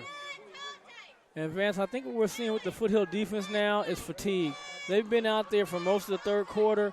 Those are plays earlier. They were running out to the ball, making a short gain stop. Now he's getting around the corner. He's picking up 4 or 5 yards. Perez is. 1st and 10. 1st and goal from about the 9, I should say, or right about the 10-yard line. Aguilar stands on the shotgun, takes the snap, hands to Perez. This time he's wrapped up, gets maybe a yard. It'll be 2nd and goal from the 9. And that's a great play right there by Carbajal. He sheds the blocker and then makes the stop right there for a short gain, maybe 1 yard.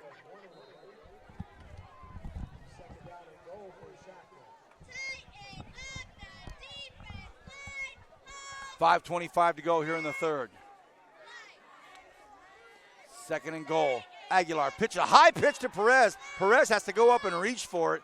And the little things, the nuances of the game, that slowed him down enough. Aguilar threw it up high.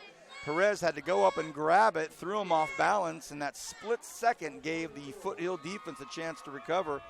And all of a sudden now it's 3rd and goal from the 9-yard line, and it looks like. And have we seen this before, Vance? The Foothill defensive leg is going to break, and they just bend a little bit, and they come up tough in the red zone. Villagran, now Aguilar rolls to his left, throws. It's out there, and it is caught, but it's down catch. About the 5-yard line. It was a really good catch. So that'll bring up 4th and goal from the 5. Coach Perucci, what will you do? I think he goes and he has a decent little field goal kicker watching the PATs. I think you put the points on the board here because that gets it 26-21. And a field goal can't beat you now if you can get this through.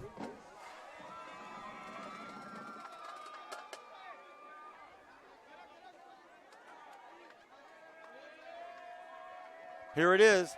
It's up, and it is a beauty. Really nice kick by Marco Rodriguez, and what a great stop by the Foothill defense. They have to be very, very happy with the fact that they got out of there with only 3. So 26-21. Woo! Again, your defense didn't break.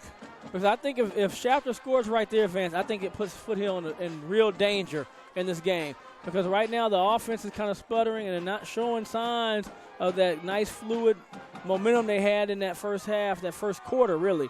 So I think good job right there by the Foothill defense. They didn't break. They forced the field goal.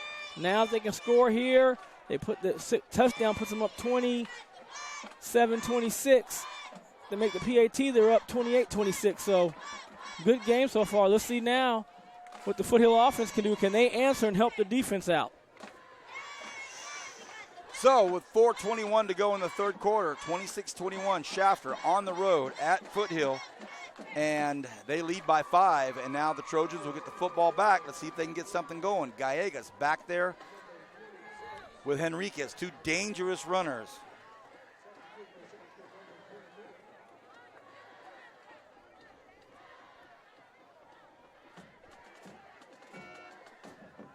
Kevin Willie on camera on everything, handling the entire production, a one-man show. Central 31, Liberty 0 at the end of the third quarter. Low kick, and it's going to be Gallegos. Will he get his break now? No, sorry, Henriquez. It's Henriquez, and he gets swallowed up and brought down at the 27-28 yard line. So they are now learning to keep it away from Gallegos. 1st and 10 for Foothill. Just over 4 minutes to go in the third quarter. A lot of football left. They trail by 5. They'll take over on offense. And now. You're exactly right, Vance. I think that's smart by Perucci and the staff. I'm not going to give Gallegos a chance to back break me, come back and put him in the game and put him ahead. Let him get a big play.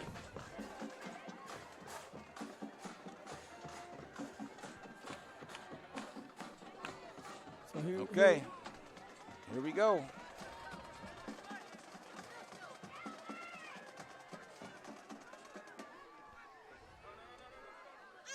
Santana stands at the 20 in the shotgun. Fires across the middle. Nice little move at the end of that, and it's a nice move by Johnson, and he gets the first, just short of the first down, but Isaiah Johnson catches it in traffic, and we have a final, Brian. A final. Garces 42, Tehachapi 7. The Rams take care of business at home. Well, the Rams have some offense now. Yeah, they do. I mean, they're going to surprise people, I think, in the league this year with their offense. The question is going to be, can their defense mature up enough to make some plays to really threaten for a championship in the league?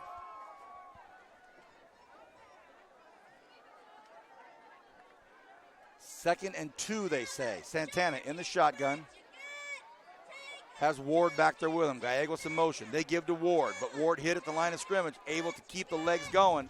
And I think he did pick up the first down. So hit in the backfield, but still able to churn about 4 yards out of that. That's a big first down right there, Brian. It sure is. It's the first down they need, man. Yes. They got to keep the ball for a little bit. They got to get that defense, because a lot of these guys go both ways. They got to give their defense an opportunity to rest, especially the bigs up front.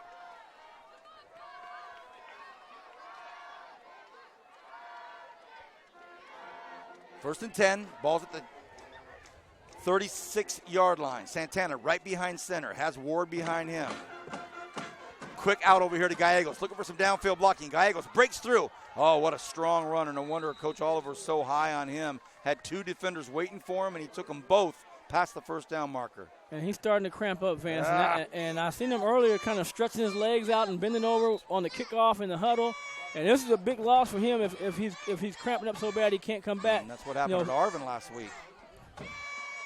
He was cramped up in the whole first half at Arvin, and they were able to get him back on the football field. And here we go again. After a big first down, he burst through a couple of players to pick it up, but cramping up already, and they are working on him. They've got some 3 or 4 trainers over there trying to get him going.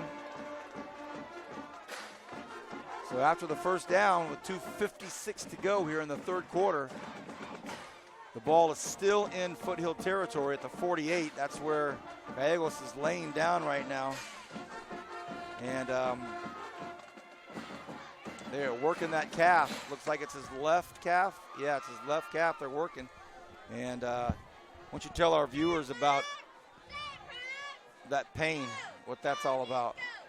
It feels like somebody's just ripping your legs, ripping your calves and your hamstrings off. But hopefully he'll be able to get through it, And today they have stuff they give him, different things to try to get the cramps out. But you can see right now he can't even bend his legs right now. A pitch to Ward. Can Ward get to the outside? Oh, what a beautiful piece of running. However, a flag on the play, and it was way out there in no man's land, and I believe we all saw what it was going to be. So I think that's going to come back. Yep, that's going to come back. You can tell by the linemen putting their head down and shaking their head. They're going to be going back 10 yards on that advance. And that's too bad. Like I said, that was a great run right there.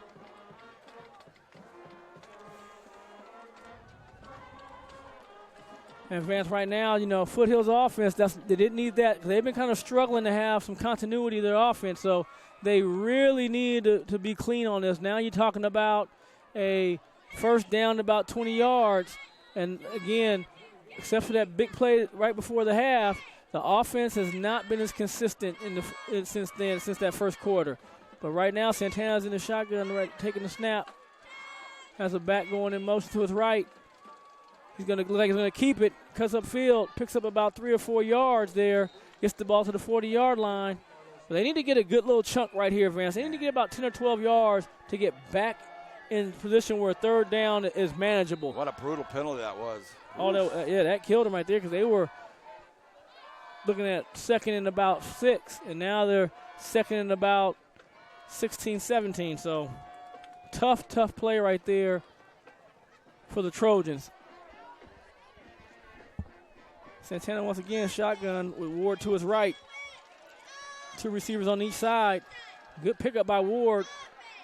He's looking for some space. Lets one fly. And, oh, goodness. Looked like he may have had an opening there for a second. Looking for Carcamo. And the leg went right through his hands. Man, oh, man. He let that fly off one leg. So we see the arm strength of Santana. He gets that deep ball down there pretty well.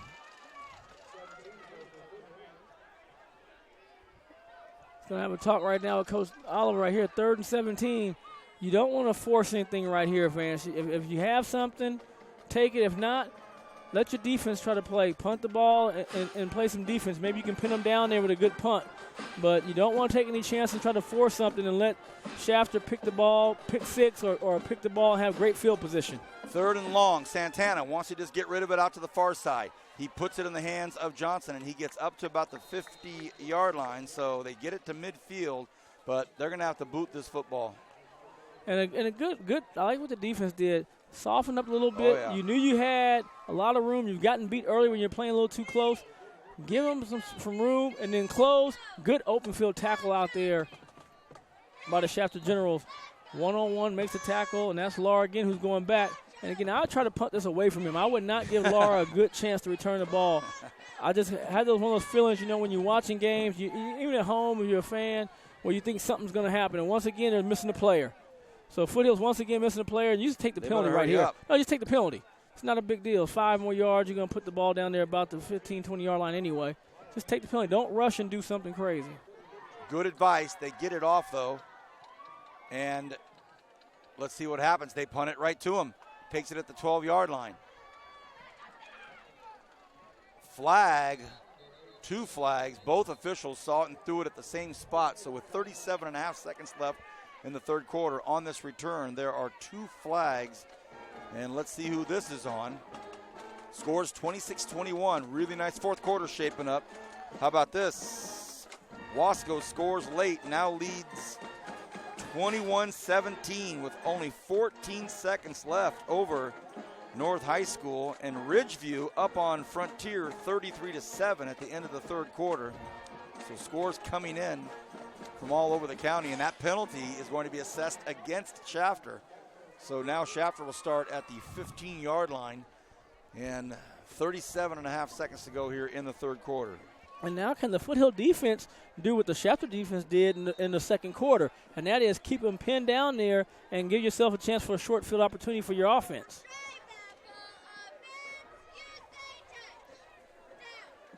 Here we go, 1st and 10. Aguilar gives to Perez. Perez swallowed up at about the 15-yard line. And I doubt they're going to rush this thing. I think they're probably going to let this thing play out, and that'll end the, well, you never know. They're lined up. Will they try to get a play off here at the end of the third quarter? We'll see. It's going to be 2nd and 10.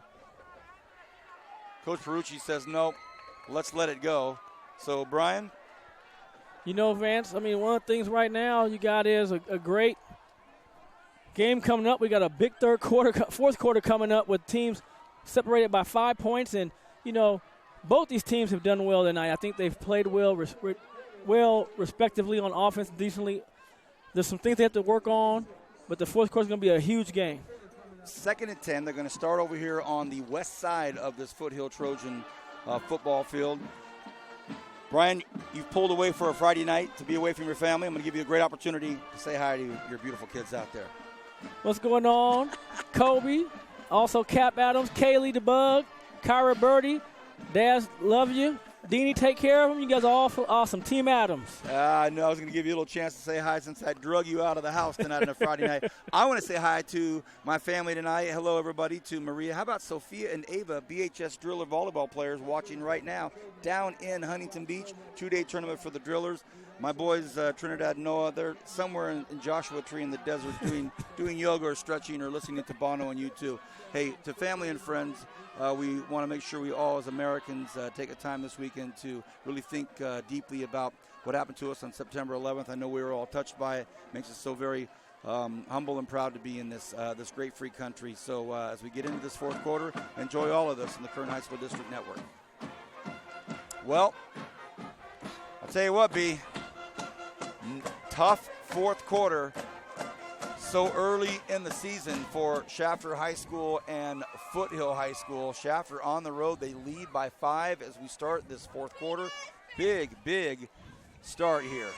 Well, Coach Oliver said they were way down last week, didn't come out the gate. They came out the gate this week, went in half with a lead. Now they're going to come back again in this fourth quarter if they want to win. Aguilar, little slant inside, and it is complete, and it's caught, and it's going to be for short of a first down, but Enriquez on the catch, and he gets brought down. It'll be second and short. You know, right there, great screen play to receiver, but the receiver got to be a little more aggressive, taking better angles when he's attacking that offense. He could pick up a first down easy. Talk about attack. You don't have to tell him to attack. Perez gashes through for 5 yards and a first down. And I've really enjoyed watching Perez tonight, how hard he runs, Vance, and how decisive he is. Once he makes his mind up where he's going, he's not going to be denied. He's going to get to where he needs to be. Only one time have we seen him stop him, so he's done a great job tonight. And, again, Aguilar, we can't say enough about the young sophomore, his composure. 1st and 10. Aguilar keeps it right here on the near side in front of us, looking for some yards. Aguilar cuts up and gets to midfield, goes out of bounds right at the 50-yard line. Just a really smart, savvy quarterback, able to read that defense. He's a very diminutive quarterback, not a big, giant guy, but knows exactly what Coach Perucci wants and runs the offense well. Yeah, he does. I mean, again, he's making great reads. You know, for a sophomore to do this, it just shows his maturity. And also, Coach Perucci's tutelage, how he's able to teach this young man how to make the plays that he wants him to make as the quarterback. There's the ball on the ground, though. Fumble! Woo, boy. And here's the situation now. How frustrating can this be for Coach Perucci? They start making these big plays, and then this happens. Well, and that's the situation, again, where there's just a miscommunication. One guy's thinking he's taking the ball. The other guy's thinking, I'm not getting it, you're taking it, and then the ball's on the ground. So the same thing happened earlier in that second quarter when they fumbled the ball when they were going in to score. But again, Vance, we talk about second down and long. Now you put your offense where neither one of these offenses really want to be in this position. Not at all. Second and long, at least 20. The ball was supposed to be at midfield on this.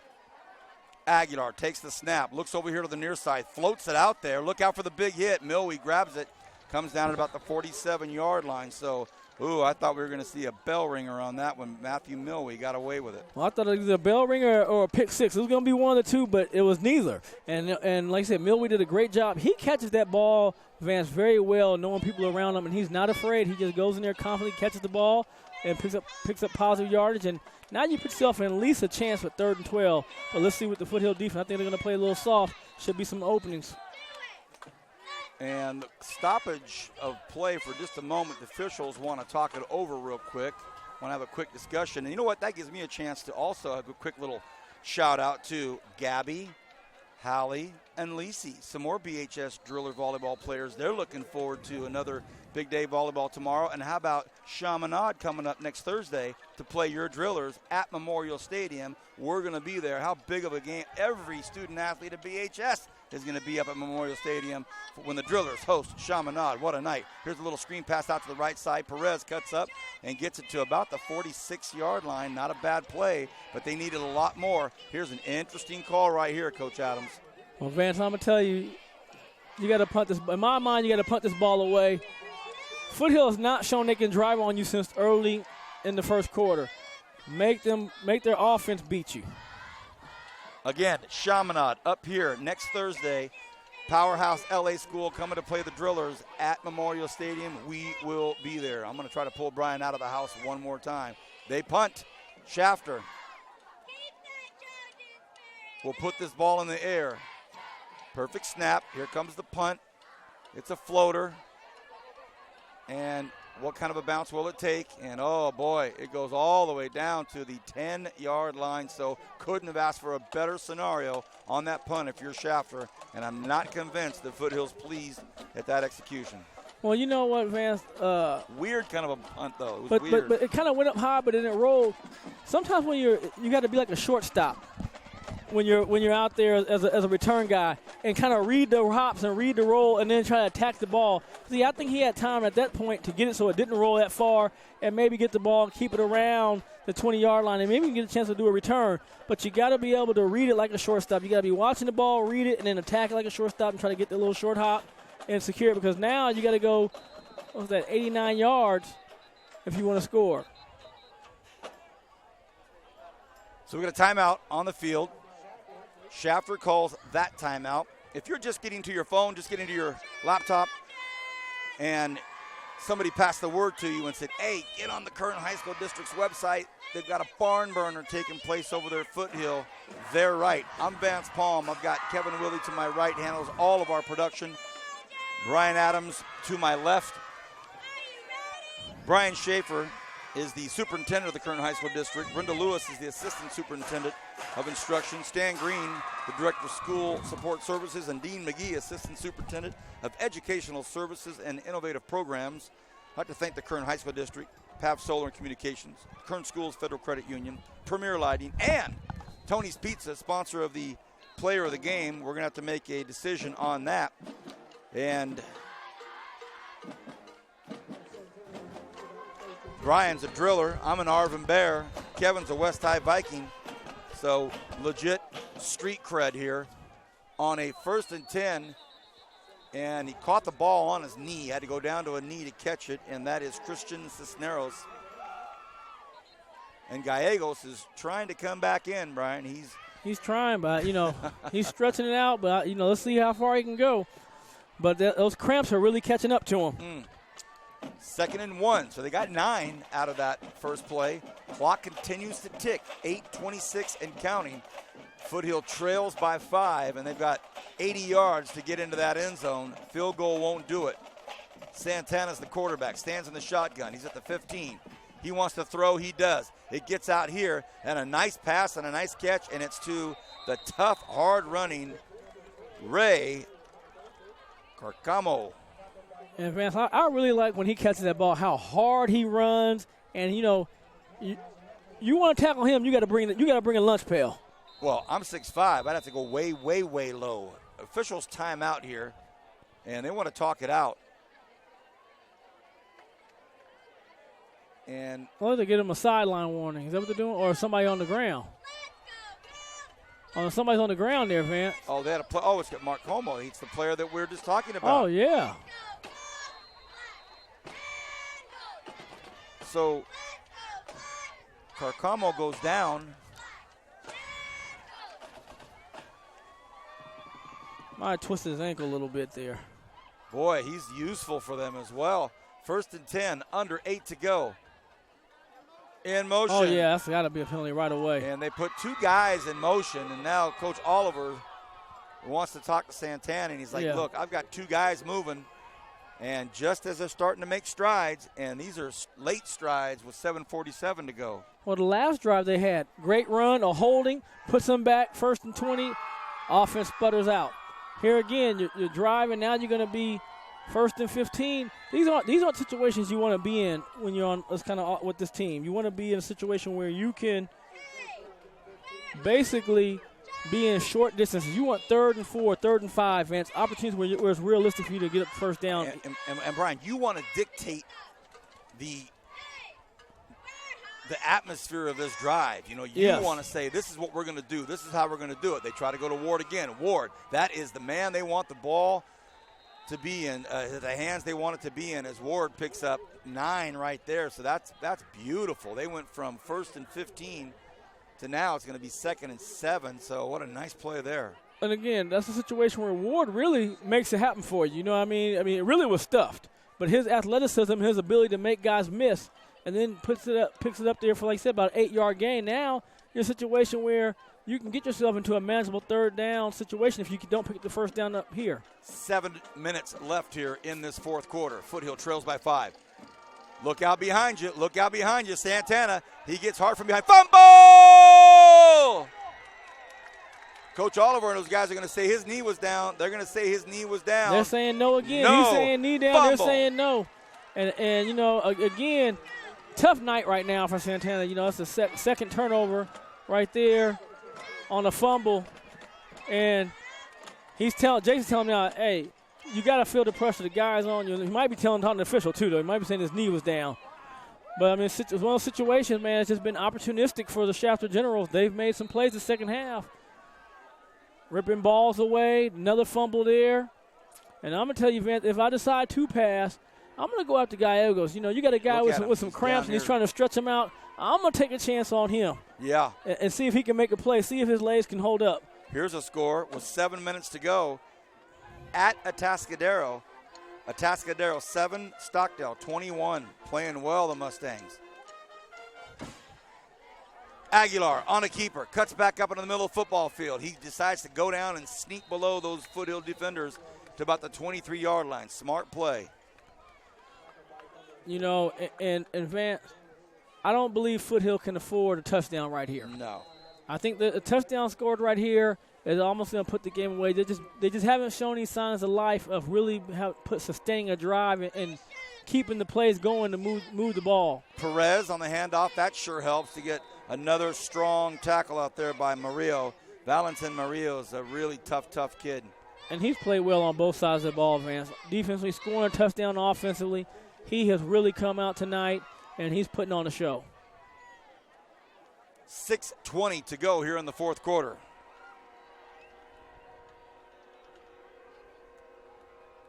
Aguilar looks over to the sidelines.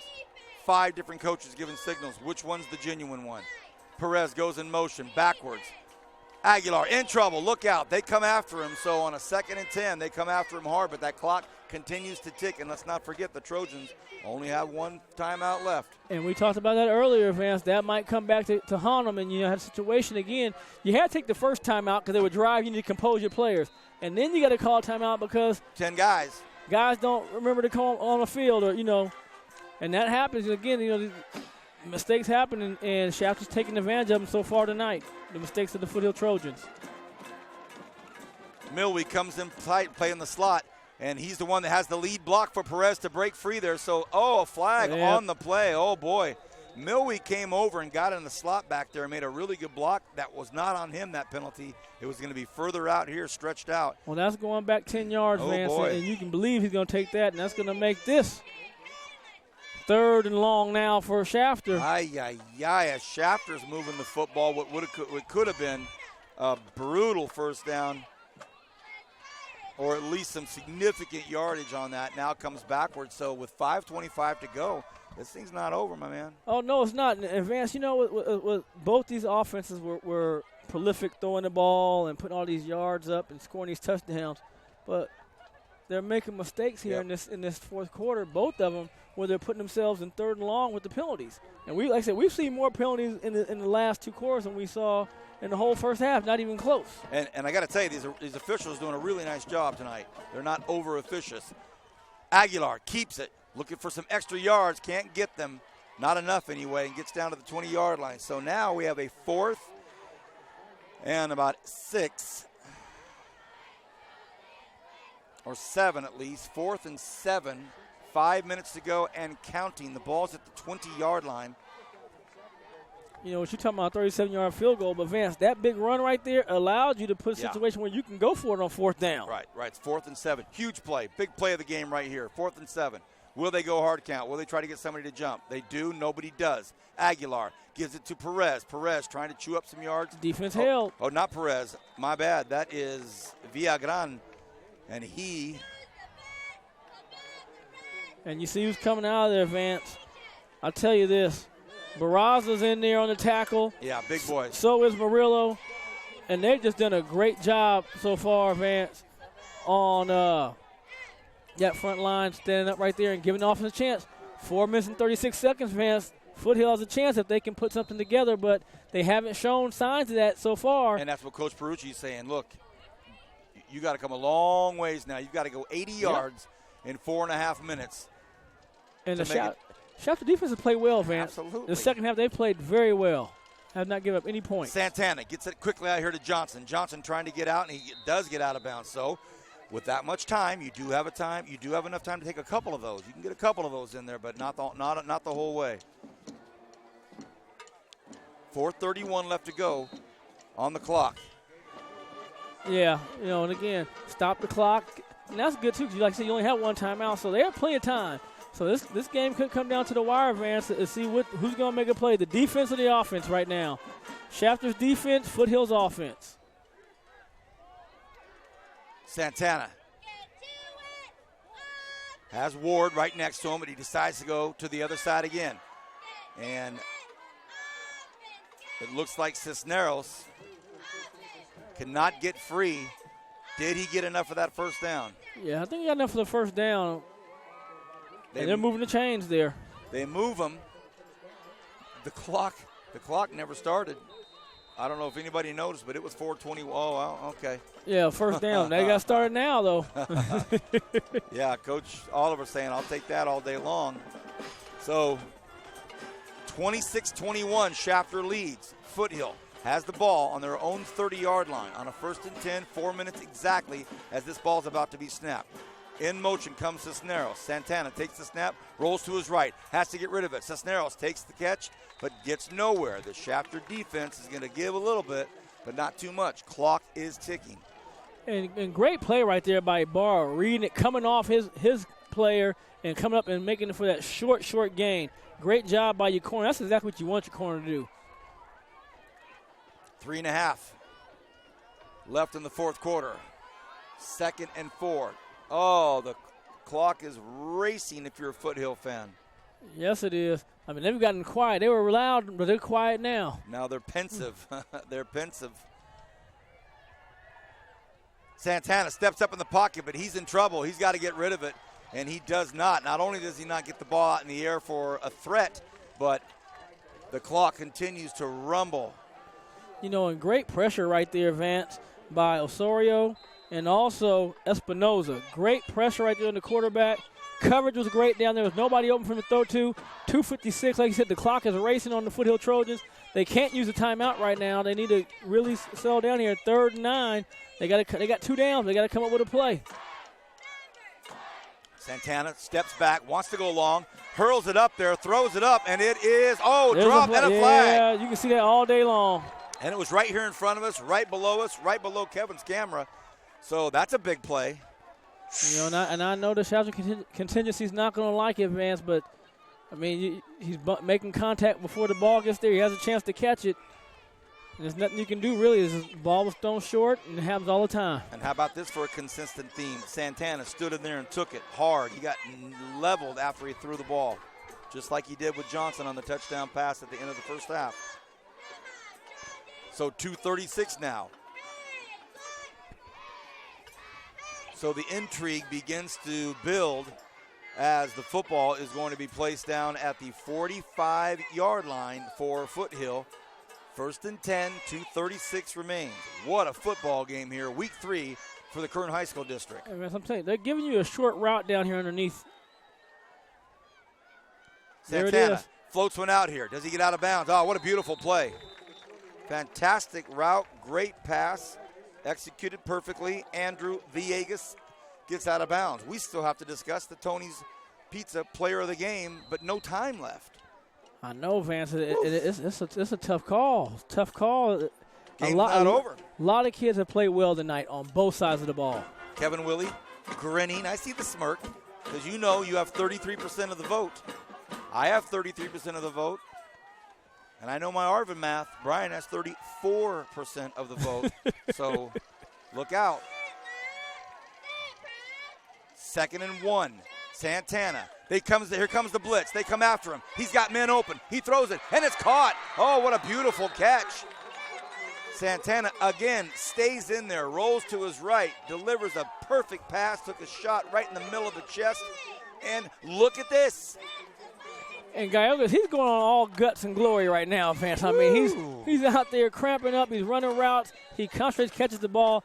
Laura had great coverage, really had him D'd up. Just a good pitch and a good catch. Well, Andrew Villegas with the great nab on that, but then you've got Mark Gallegos way out, spread out to the left side, and here comes Santana. Will they come at him hard? They do. He loses his footing. Santana wants to go deep into the end zone. He floats one out there, and it's just over the outstretched hands of Isaiah Johnson, and they are on the hunt for Hugo Santana. Well, he is running every play. I'll tell you, Vance, they are getting some guys open. And on that play before, it was Gallegos, who caught the ball with the cramps and doing a good job there. But I mean, what a play call! Got a chance what they wanted, just couldn't complete it.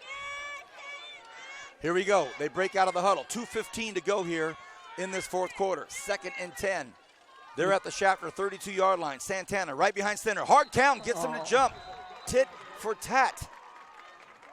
So that makes it 2nd and 5. Coach Oliver saying, hey, Coach Perucci, I love when you do that to me. Yep. I love it so much I hate it, but I hate it so much I love it. I'll do it back to you, yep. Now, again, they're playing soft on that boundary receiver right there, which is usually the X receiver. So there's room to go. And a lot of times you'll see it in all levels, the higher levels too. They just run out, take that little short out over there and move the ball down. They're going to tighten up a little bit, but they're not going to tighten up yet. Santana pump fakes. Throws to the deep corner over here, and good coverage out there. Really nice job out there by Jesus Ibarra. Good coverage. Now you got to come back and pick this first down. You still got 2nd down and 5, but you got to pick it up.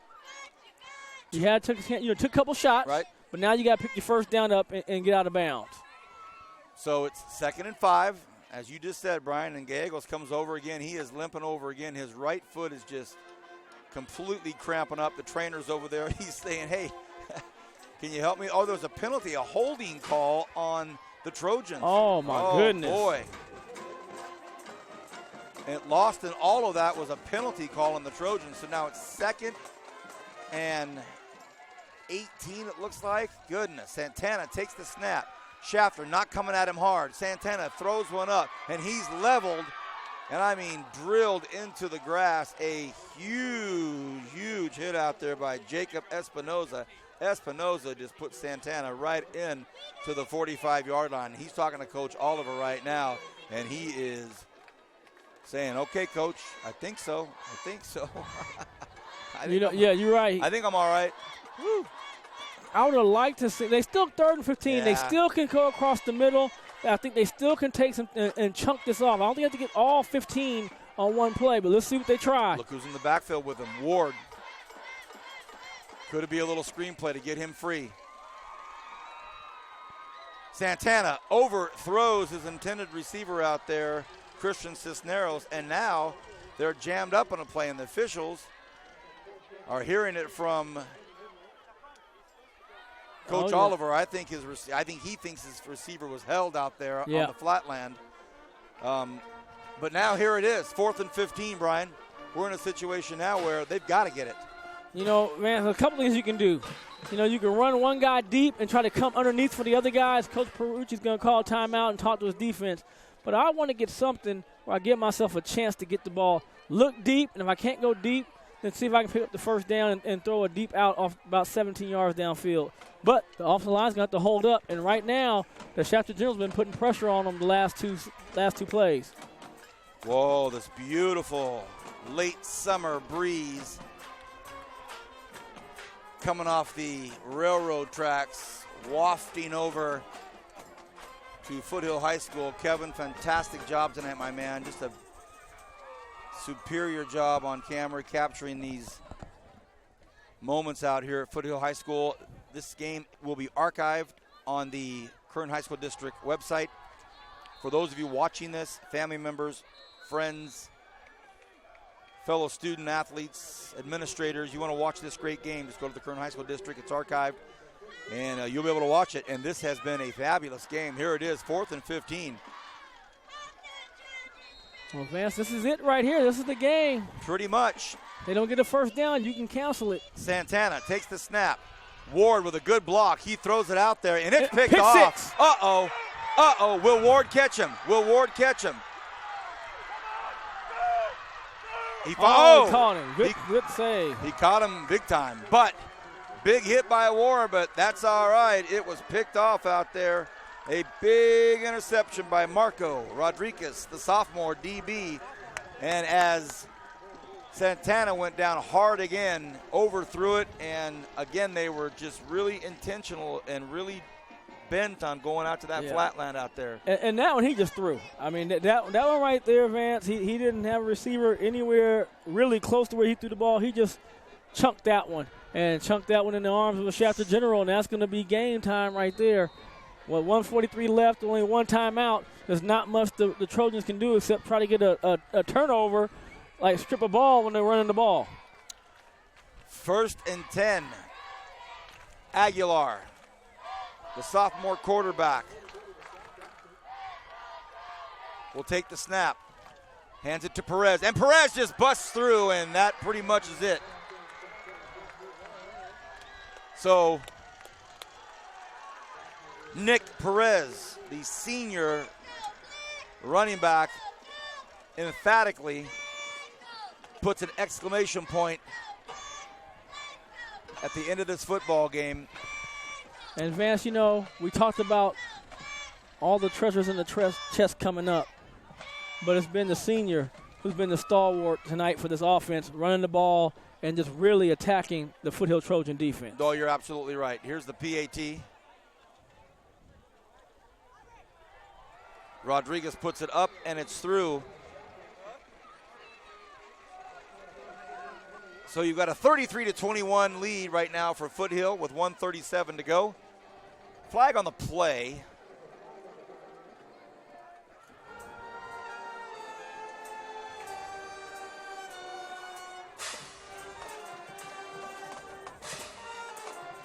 Don't know what the call is yet, but they're marching the ball back. It's a holding on Shafter, so they'll re-kick this.